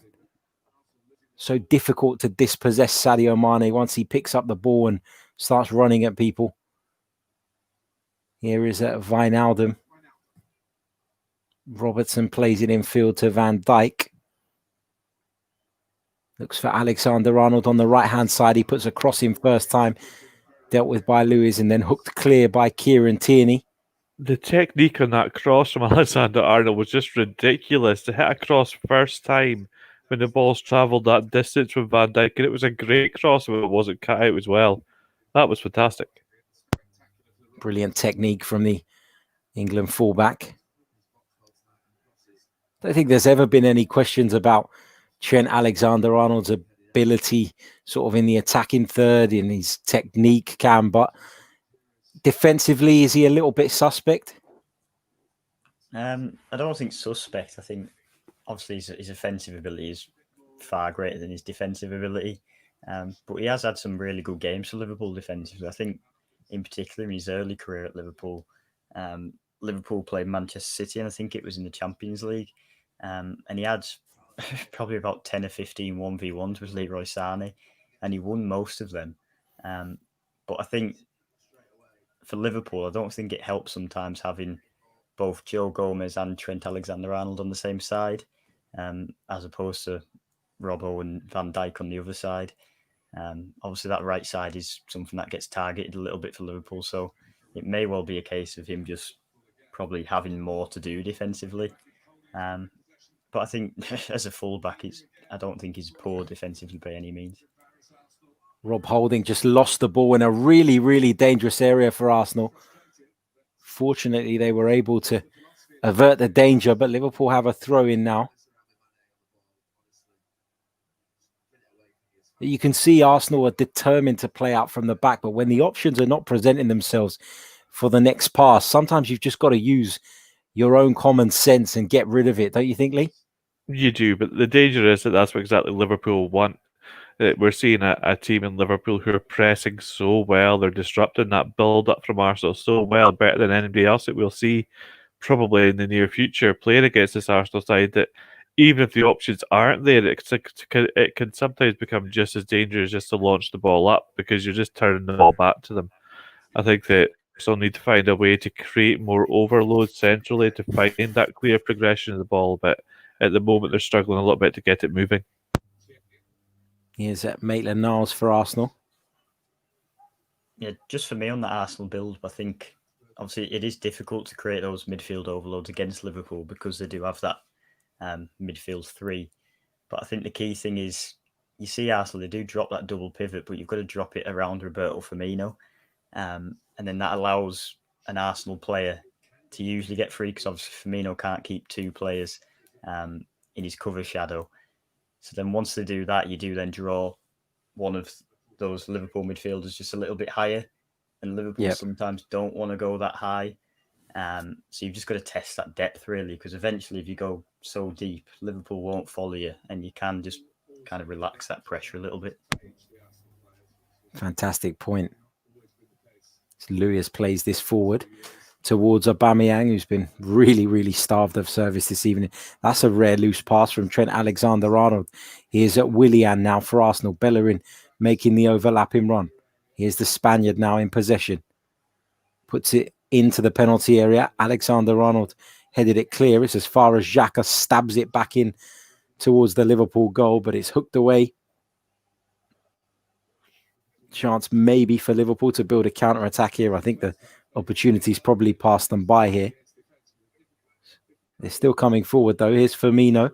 Mane picks up the loose ball, drives towards the Arsenal penalty area. David Luiz on hand to clear it, but it'll come straight back by the looks of things. Wijnaldum just helps this on to Robertson. Just talking about Liverpool's midfield, they're very much geared to allow Robertson and Alexander-Arnold to make those runs forward, don't they? You see Wijnaldum often drop into that slightly left position to create the sort of opportunity for Robertson to get forward, and we see the same on the right-hand side. Maybe that's not done as well on the right-hand side, and maybe that's why it's targeted, Cam. Yeah, I think so. I think mostly it's so for in possession, for example, you do see Wijnaldum is also often dropping onto that left side. You mentioned that right side. It probably isn't used that often, but it is difficult sometimes because you see usually teams who do this and drop into a back three, you'll see that central midfielder. So Fabinho would usually drop into a back three, but Liverpool don't do that often. And obviously we've got Naby Keita on the other side, and if you want him to occupy that half space higher up, you don't want him dropping back into that area. So you do see Liverpool go quite left orientated most of the time. I remember Spurs last season, that happened a lot. But I'm not sure whether or not it has an impact defensively. Here come Liverpool again. Firmino, now Salah. Chips one in towards Mane, met by the head of Holding, then cleared by David Luiz. Lacazette working back. Tierney gets his foot underneath it, but Arsenal just can't make the ball stick up front. Feels like aimless clearances into the directions of Willian, Lacazette and Aubameyang, but nothing accurate, nothing from which they can build upon.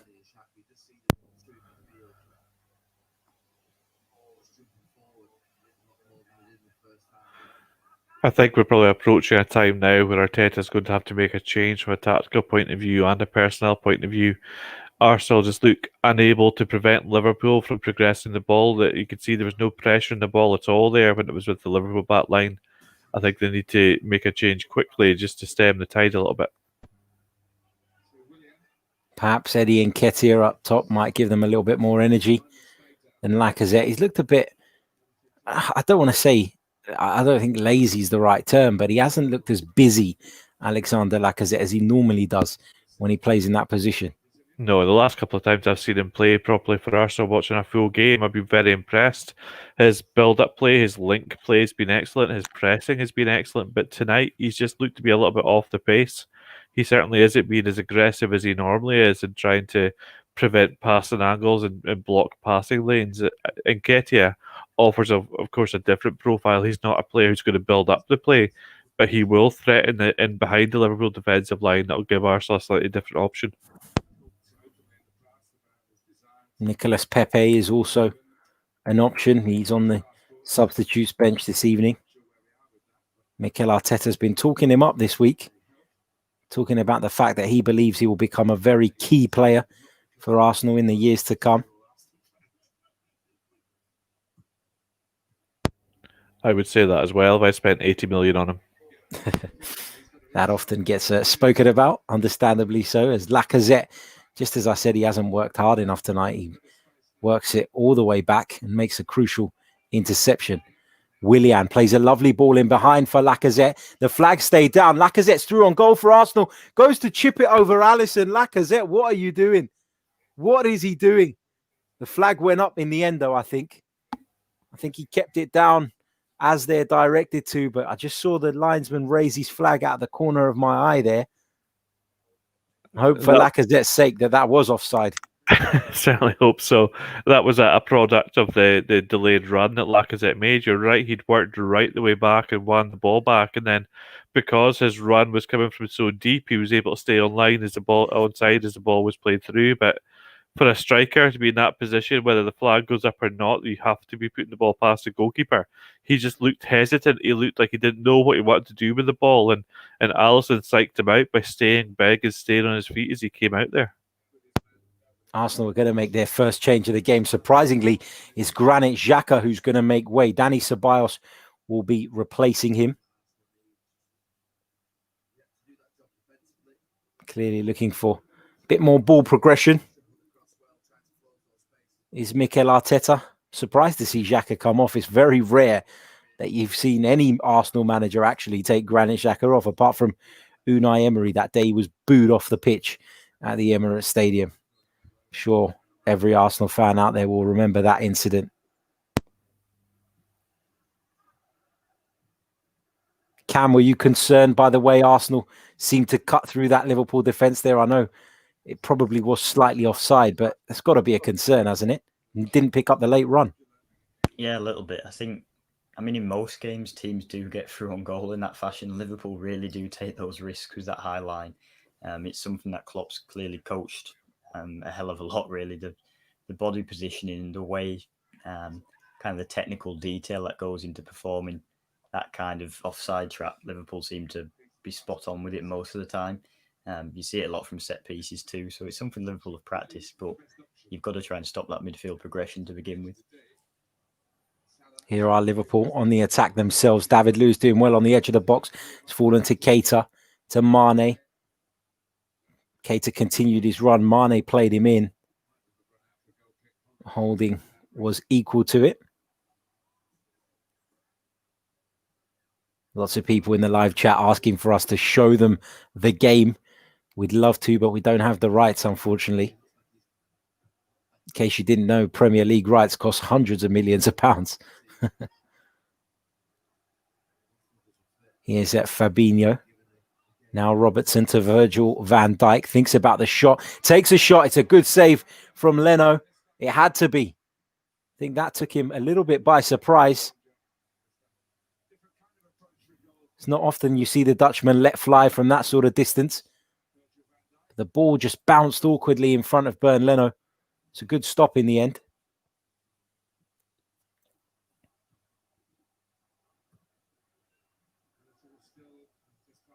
Here is Van Dijk again for Liverpool. Long diagonal ball towards Trent Alexander-Arnold, but it's picked up by Ainsley Maitland-Niles. Now it's Mohamed El-Neni for Arsenal. Does really well to skip past Firmino there. Lays it off to Dani Ceballos, to Bellerin. Willian's making the run wide. Bellerin plays it back infield to the Spaniard instead. That's a lovely ball in for Alexander Lacazette, and he spurned another golden opportunity, Lacazette. It looked as though he was going to go around Alisson, and then he completely changed his mind. Huge chance for Arsenal. That certainly looked onside. He was definitely onside. It was poor again from Lacazette with his finish, but well worked by Arsenal this time. They moved the ball well. They found a weak point in the Liverpool defence and a great reverse pass found Lacazette in space, but the finish was off again. Aubameyang puts this one into the penalty area. It's a poor delivery from the Arsenal captain, but just going back to that chance, it's a golden opportunity spurned by Alexander Lacazette. It's a wonderful ball from Ceballos. Lacazette certainly onside. Alexander-Arnold's playing him on. He looked as though he may just look to go to the right of Alisson there with his first touch, and he kind of hesitated, didn't he? Looked to go back across him. It was a technique. He looked to shift the ball to the right. When strikers do that, they tend to go to that side. So he tried to be clever to make Alisson think he was shifting to the right to go to that side and reverse it across his body. But again, just poor technique, poor execution. Just as I mentioned, Liverpool usually having those good technique on the offside trap. It's really, really poor by Trent Alexander-Arnold. And you saw straight away as soon as Alisson made that save, Van Dijk screamed at him. He stood side on there, which only increases basically the surface area he takes up in that offside line. And that helps Lacazette to stay on side. So it's poor from Liverpool's point of view again. And they need to get control of the game a bit more. Firmino. Mane on the turn. Just wide from Sadio Mane. Liverpool go close to extending their lead just moments after Alexander Lacazette missed a glorious opportunity at the other end for the Gunners. From an Arsenal fan's perspective, it just feels like I wish it was Pierre-Emerick Aubameyang on the end of those chances rather than Alexander Lacazette. Or Ian Wright. Or Ian Wright. Or Thierry Henry. Or Dennis Bergkamp. Or Davor Suker. The list goes on. Here is Fabinho. It's a criticism that's been thrown at Alexander Lacazette often, actually, that he does miss chances. He doesn't score enough goals for someone who plays in a team of this quality. It's consistency more than anything else. From a finishing point of view, from a technical point of view, he's a fantastic finisher. But sometimes with these strikers, if you give them too much time, then they can struggle to execute properly. He almost overthought it. He tried to win the mind games with Alisson both times, and both times Alisson came out and got the better of him. So sometimes I think that Lacazette's a better instinctive finisher than he is a finisher who's going to run in a goal and beat the goalkeeper. Completely agree with that. Whereas Aubameyang is the opposite. You wouldn't mind Aubameyang running through on goal with the time. He still keeps his composure. But Lacazette, usually a really dangerous finisher on the turn, and sort of when he has got very limited time and space. Those instinctive finishes, like you said, Lee. But if Arsenal do go on to lose this game, they'll be kicking themselves, because although they haven't been very good tonight, the opportunity was there to draw themselves level. You won't get many chances than that, many better chances than that, I should say, at a place like Anfield. Cam, would you make any tactical changes from a Liverpool point of view, given what we've seen in the last 15 minutes or so? Probably not in terms of tactics. Liverpool aren't really a team who adjust the game plan, really. They do more or less play the same all the time. Personnel-wise, I mean, at this point in the game, I think Naby Keita's influence has worn off a little bit. I'm not sure we've got on the bench as midfield options, but maybe just a player who probably plays it a little bit more safer and isn't going to roam into that half space as much. Because obviously now you do need to try and stop those counter-attacks and just keep it a little bit more compact. Liverpool with a free kick, ball put into the box, met by the head of Lacazette, falls to Keita. It's back with Robertson. He'll get another chance to put the ball into the penalty area. This time Bellerin's there. Dani Ceballos will help this on to Aubameyang. Got plenty of space in front of him. He knocks it past Fabinho. Looks to beat him. The referee's not interested. Aubameyang wanted a free kick there.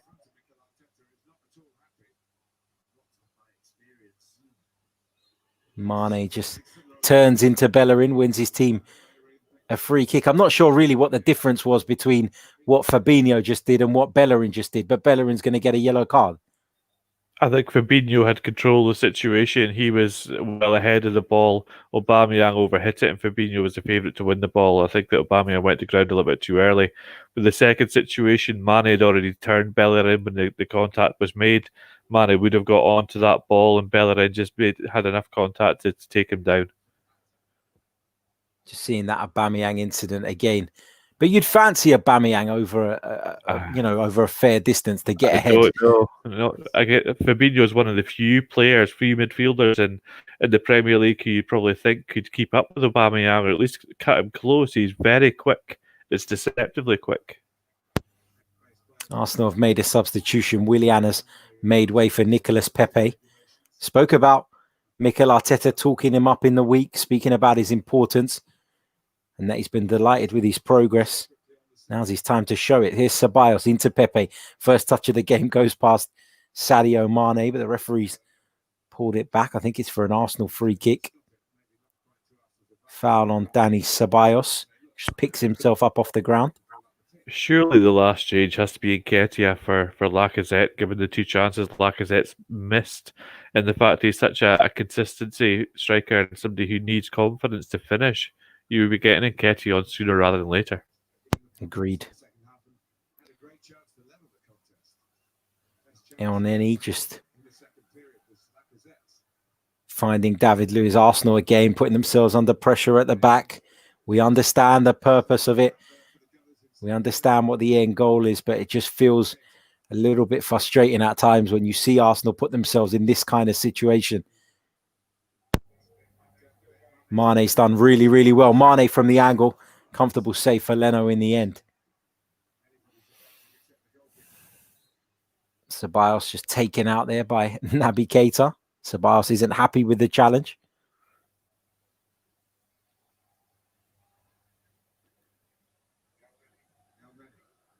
It feels like Liverpool play in bursts, Cam. You know, you see them 1 minute pressing really aggressively, and then the next minute they just drop off a bit like they have now. Is that a common feature of Liverpool's game? I wouldn't say so, really. I think against most teams, we are pretty much always pressing high. There are obviously odd occasions because you can't press for 90 minutes constantly. But I think for most of this game as well, it's just been pressing high against Arsenal, and Arsenal really don't think the build-up structures just haven't been particularly great tonight. I think every time it's been that double pivot, and Liverpool were quite happy to just drop Gini Wijnaldum onto Mohamed Elneny from pretty much every goal kick. And then Firmino's marking, it was Xhaka, now Ceballos. So Liverpool have just dealt with it really well. And I wouldn't say they've played in bursts that much. Obviously, I think the quality at the moment has been in bursts. Arsenal keep taking control of the game a little too much for my liking at the moment. So I think Liverpool using that pressing now have to gain a bit more control, or as much as they can. 20 minutes remaining at Anfield. Don't forget, guys, if you haven't already, hit the like button, subscribe to the channel if you're new, whether you're watching us on Total Football Analysis, on the Chronicles of a Gooner, on Facebook, on YouTube, on Twitter, on Hot Mic.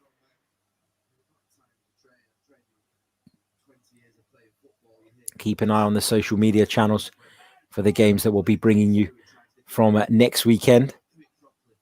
Here's Fabinho. I know one of them, Lee, is Juventus Napoli. I thought you were going to say it was an Aberdeen game, but okay. No, we're not quite ready to venture into the Scottish Premiership just yet. I wouldn't know the players, Lee.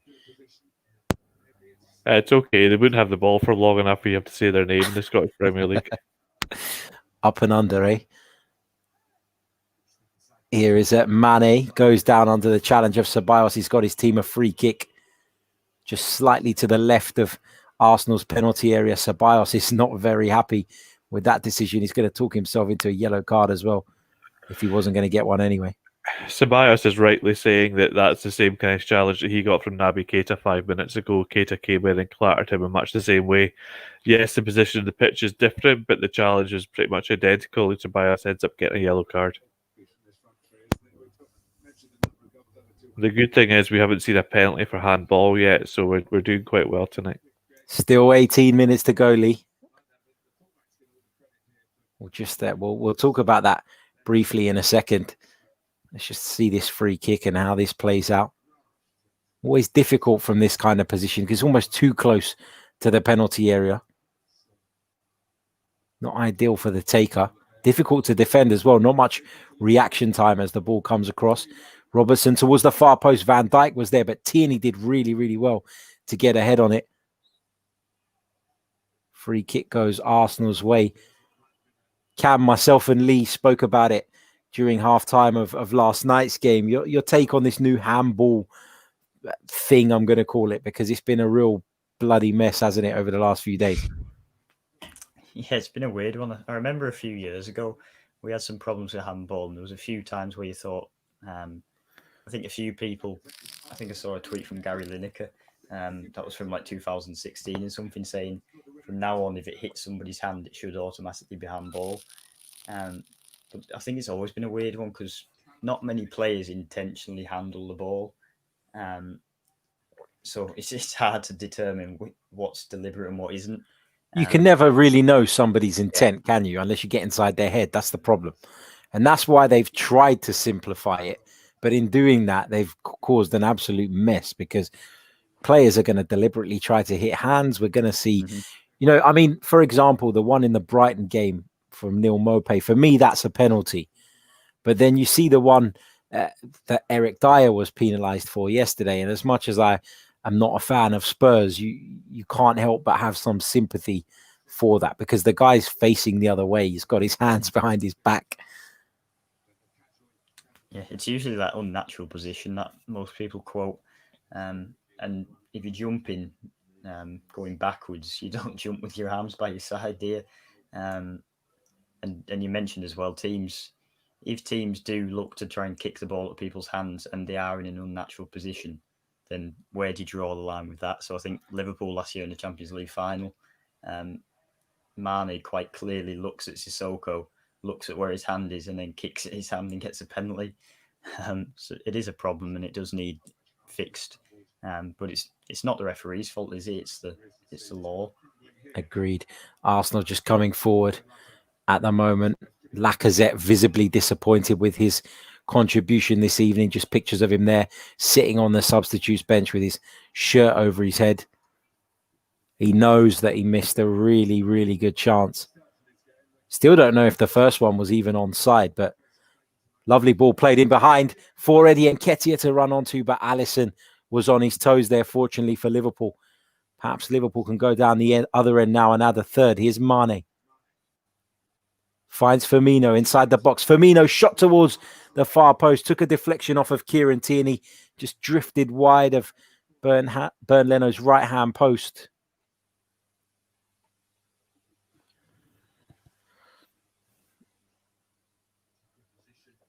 A few Arsenal fans in the live chat complaining about Arsenal's approach tonight, that it's been too defensive. When was the last time Arsenal were at Anfield in the Premier League on 75 minutes and was still in the game? That's what I would say to those.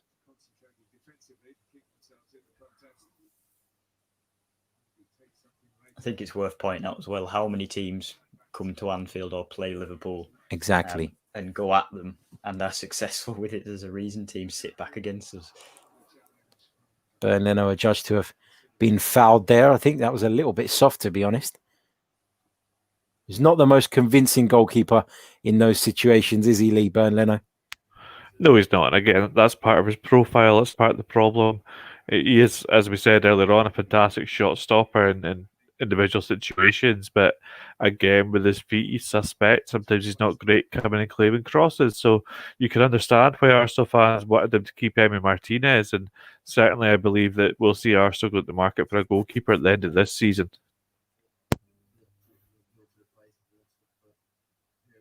Recently signed Alex Runarsson, of course, but don't think anybody expects him to be the first team goalkeeper.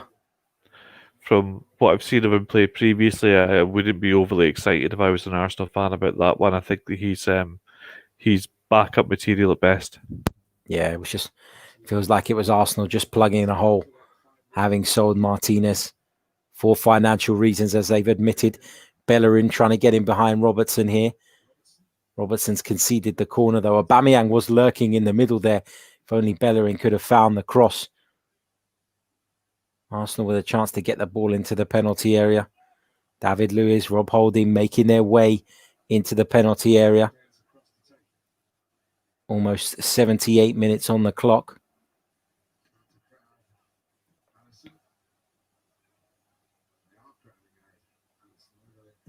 Pepe's delivery is a strange one. A poor one, actually. Hooked away by Robertson at the near post. Must be so frustrating as a centre-back when you, at this stage in the game, make a run up the field to attack a corner, and that's the outcome. Bellerin again penalised for a foul throw for the second time in this game. And there's no doubt whatsoever that was a foul throw. You've got to think about what you're doing at this level. It's just schoolboy stuff, isn't it? It is. It's an interesting moment now for Cam, seeing Diego Jota ready to come on for Liverpool. Liverpool about to make a double substitution.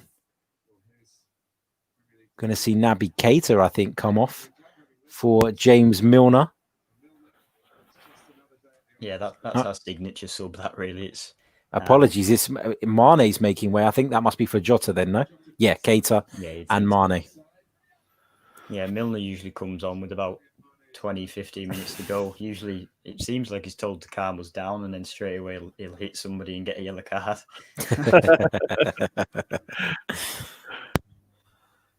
James Milner drinks Ribena at parties, replaced by Diogo Jota. Signed from Wolverhampton Wanderers. Cam, what's your initial feeling on this one, Diogo Jota? I know he's not played for Liverpool yet, but obviously a big money signing. Was you surprised that Liverpool were in for him? A little bit. I mean, I didn't expect us really to sign that cover. That's not to say that I didn't want us to sign a player like that. I mean, Liverpool's attacking options, if you look at them, I think we've maybe been a little bit lucky in the past regarding injuries. So touch wood, Mane, Salah and Firmino have all been pretty fit and healthy pretty much all the time for the last couple of seasons. And bringing on players like Divock Origi hasn't been successful. So off the bench last year, I don't think he scored a goal. He shows flashes of brilliance, but other than that, not really much. So we certainly needed the cover. And Jota is obviously Premier League quality and obviously played well in the Europa League last year as well for Wolves. So I think it's a decent signing, and the price tag I don't think in today's market is too bad. Mm-hmm. He's looked lively since he's come on, Diogo Jota. Been involved in the play already as Bellerin takes his throw in. This time it was a legal throw in. Holding squares it to Leno. Oh my God. What a dangerous pass that was. This is why I like watching Arsenal games with you, Harry. I just can't help it. I apologise. Ceballos into Nicolas Pepe. I told Chris I shouldn't do Arsenal games, but there you go. Here is David Luiz. That's why I told Chris that you should always do Arsenal games. Here is Mohamed Salah. Just on Diogo Jota, just for a second, I think it's really interesting that they chose to sign him. He's a player who's naturally predisposed to press. So in this Liverpool system, he's a player who already has that profile. He's had his first shot at goal as well, Diogo Jota. Not troubling Bernd Leno, though. Eager to make an impression, hasn't he? Well, he has been since he's come on. He's been busy so far. Yeah. I think that Liverpool needed to freshen up a little bit. I think Cam had touched upon the fact that Keita's effectiveness had worn off a little bit. He'd done his job really in the first half and the start of the second half. So no surprise to see him make way. And it made sense just to bring on those fresh legs in the attacking phase as well. It's a tired pass from Ainsley Maitland-Niles there to that far side. It's gone out for a Liverpool throw in. It's just...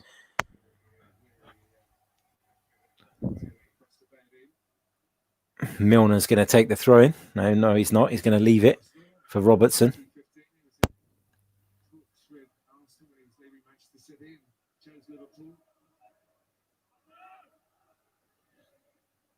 Here is Van Dijk into Gomez.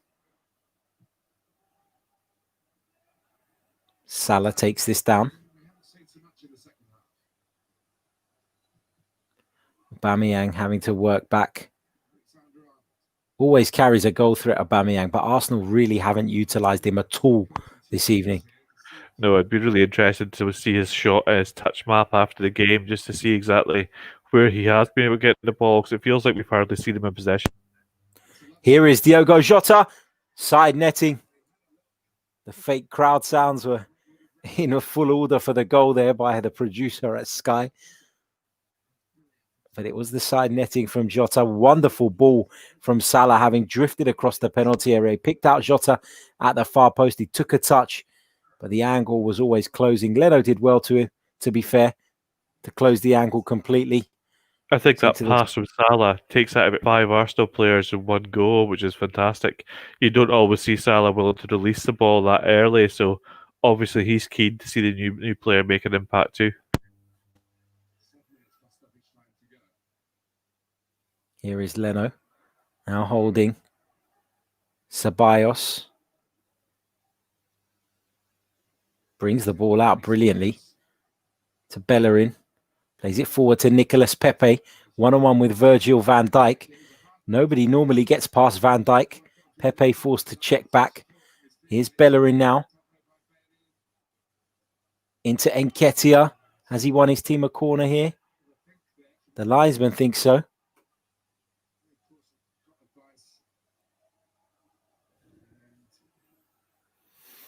Arsenal with another chance to threaten Alisson's goal. Don't think they'll get a better one. Well, I'd be surprised if they got a better one than the one that fell to Alexander Lacazette earlier on. Just their second corner of the night. Pepe, that same delivery again. Why has he been allowed to take the corner again? He's an excellent set piece taker normally, but the trajectory in those two corners have been too low, too close to front post. They haven't even made it to the front post. That's poor. It's a curse, Lee. When you join Arsenal, you lose the ability to beat the first man from a corner. It's been happening for years. I think you find that fans in most clubs say the same things about when players take corners for them. He has taken some good set pieces in free kicks on goal, but his corners have always been a little bit suspect since he came to Arsenal, I've got to say. Cam still feeling confident. 5 minutes to go. I mean, I don't want to jinx us, to be honest with you. But at the moment, Please do. Please do.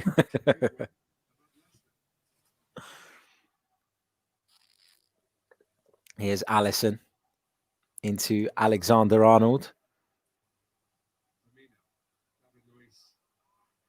Firmino does really well to come out on top against three Arsenal players. Here's Wijnaldum. Looks for Diogo Jota. Salah just got in his way there. Maybe he's not that keen on helping the new boy, Lee. Maybe not. I think that was just a misunderstanding. It was a great run, a great ball from Wijnaldum, and it looked set up for Jota to take the shot at goal, but Salah was just trying to burst in the penalty area and ended up getting fully in the way. At 2-1, though, the Liverpool players can laugh at that. If it was 2-2, that would not be the case. Here is Alexander-Arnold for Liverpool now. Arsenal have to start taking more risks now, surely. They can't get the ball at the moment. And this is where I'm a little bit disappointed. When you look at Pepe and Nketiah, who are both fresh, they're just not pressing with anywhere near the intensity required. And that's got to be disappointing to see as a manager. I think so. I think that at this point you really need to be just applying a little bit more pressure. I mean, in that circumstance just there, it was too easy for Joe Gomez to step out of defence through the pressure. It's simple vertical movement from him. He carried the ball past two Arsenal attackers and then found the space to hit the ball over towards Jota. I think that you expect, if you're putting on fresh players, that they will be able to keep up the pressure, but Arsenal just seem to have not had that ability to press all game, which makes you question whether that was a deliberate tactical ploy from Arteta at some point.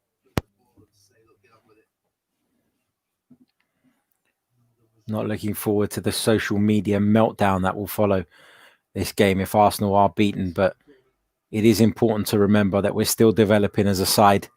And as I said earlier on, to be in this game for as long as we have is a vast improvement on any of the performances we've seen from Arsenal at Anfield in the league of late. Ball goes into the Arsenal penalty area. Lewis heads it to the edge of the box. Jota, he's found the back of the net. On his Liverpool debut, the former Wolverhampton Wanderers man has extended Liverpool's lead and put the game beyond doubt. It's Liverpool 3, Arsenal 1. And Cam, you must be delighted to see the new boy get on the score sheet. Yeah, it hasn't actually gone in for me yet. I'm just watching it back now. It's good. It's just good initial positioning by Jota. You saw actually when the corner first came in, he took that position up on the edge of the box, and it doesn't look like he really moved throughout the whole thing. And obviously just wins that header and it's a good finish. Apologies, the delay completely slipped my mind there. Just wanted to get your reaction to the new boy's goal. Lee, good finish from Jota, takes it on the knee and then just steers it into that far corner. Very good. Yeah. Well, It's very good technique from him. Again, Cam's right. The position's good. He's central. He's just on the edge of the area in a position where you could expect the ball to drop to you there, and he took the chance very well when it dropped to him. Not the best header in the world either by David Luiz, I don't think. It's not the first time we've said that, and it won't be the last, I'm sure. Here is Jota. Just want that full-time whistle to go now. 89 minutes on the clock. I think I heard your heart break a little bit, Harry, when that shot went in. You know, it's so hard to do my job when the goals go in that you don't want to see go in. Lots of Arsenal fans in the chat not happy with the approach tonight, but I'm not sure what else anybody expected Mikel Arteta to do. Clearly hasn't got a team capable of going toe-to-toe with Liverpool. There aren't many teams in the Premier League that do. What, bar Manchester City? There aren't many teams in the world that can. There aren't many teams out there that can. I think you could approach it the way that Bielsa did with Leeds and all-out attack and hope for the best, but then you're exposed at the back. So you have to, it's a very difficult balance in that to play this Liverpool side because they're so well coached. The players know each other so well. The tactical structure is so good and so balanced in attack and defence. They're extremely difficult to beat. I think that any team coming to Anfield is going to struggle. Here is Jota again to the edge of the box for Wijnaldum. Looks for Alexander-Arnold towards the far post. It's a little bit too much on it. It's gone past everybody. 3 minutes of time added on at the end of this one. Liverpool 3, Arsenal 1. Liverpool going to make another change. It's Roberto Firmino who's going to make way for Takumi Minamino. Just signs lately that Minamino is starting to find his feet at Liverpool. Yeah, great to see. He's a player who I've got a lot of time for. I really, really liked him at Salzburg. Made a lot of sense to come to Liverpool as that. I believe he was signed as that direct replacement and backup for Firmino because of his ability to play the same kind of positions. He likes to drop off the front line and pick up the ball in pockets of space the way Firmino does. It just takes him a little bit of time just to acclimatise to the British game, and that's normal. Jurgen Klopp was effusive in his praise for him pre-season, and you can see that he's getting more minutes now, which is great. But Liverpool are still pressing in the 92nd minute. They're still pushing up and still looking to stop Arsenal from playing through. Relentless, aren't they? Cam, what's your take on Minamino? Is he someone who you've been impressed with of late? He's certainly picked up a little bit in terms of his performances. Yeah, when he first came, he did struggle and was quite quiet in games. But I think now, coming into the season, it is almost like a new signing in a way. I think the role that he'll play, obviously you can substitute in for Firmino if Firmino does pick up an injury. But you can also play kind of almost in a 4-2-3-1 as that number 10, which Naby Keita can also do. So I think both of those players pushing on post-lockdown was a massive bonus for Liverpool. And I'm expecting a much better showing this season from Minamino because, like Lee says, I do think he's an excellent player. Around about a minute of stoppage time remaining.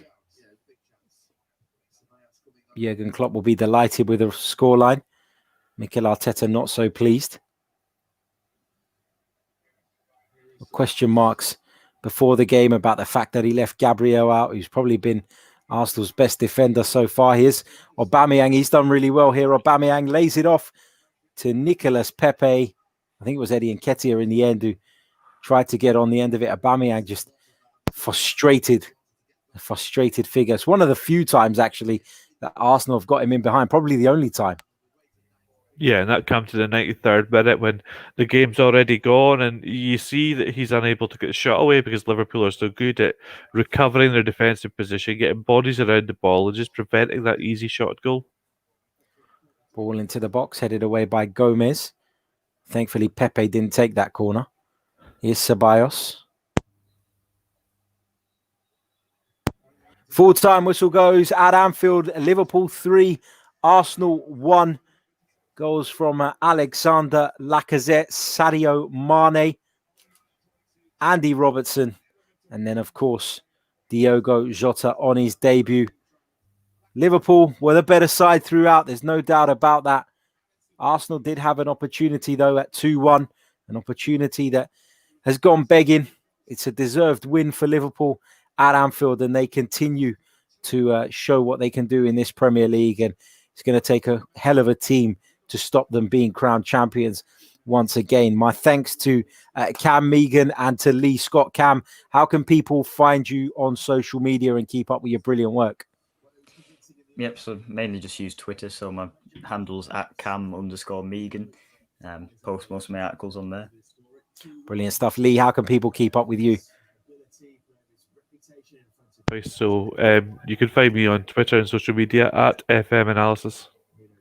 Brilliant stuff. That brings us to the end of another live watch along.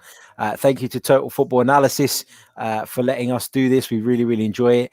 And to those of you who have joined us throughout the broadcast, we hope you enjoyed it. I hope you enjoyed the insight from the guys and me being visibly disappointed when Arsenal ended up losing the game. But until next time, take care. Keep an eye on the social channels and we'll keep you updated with what's coming next in the next 7 days or so. Take care.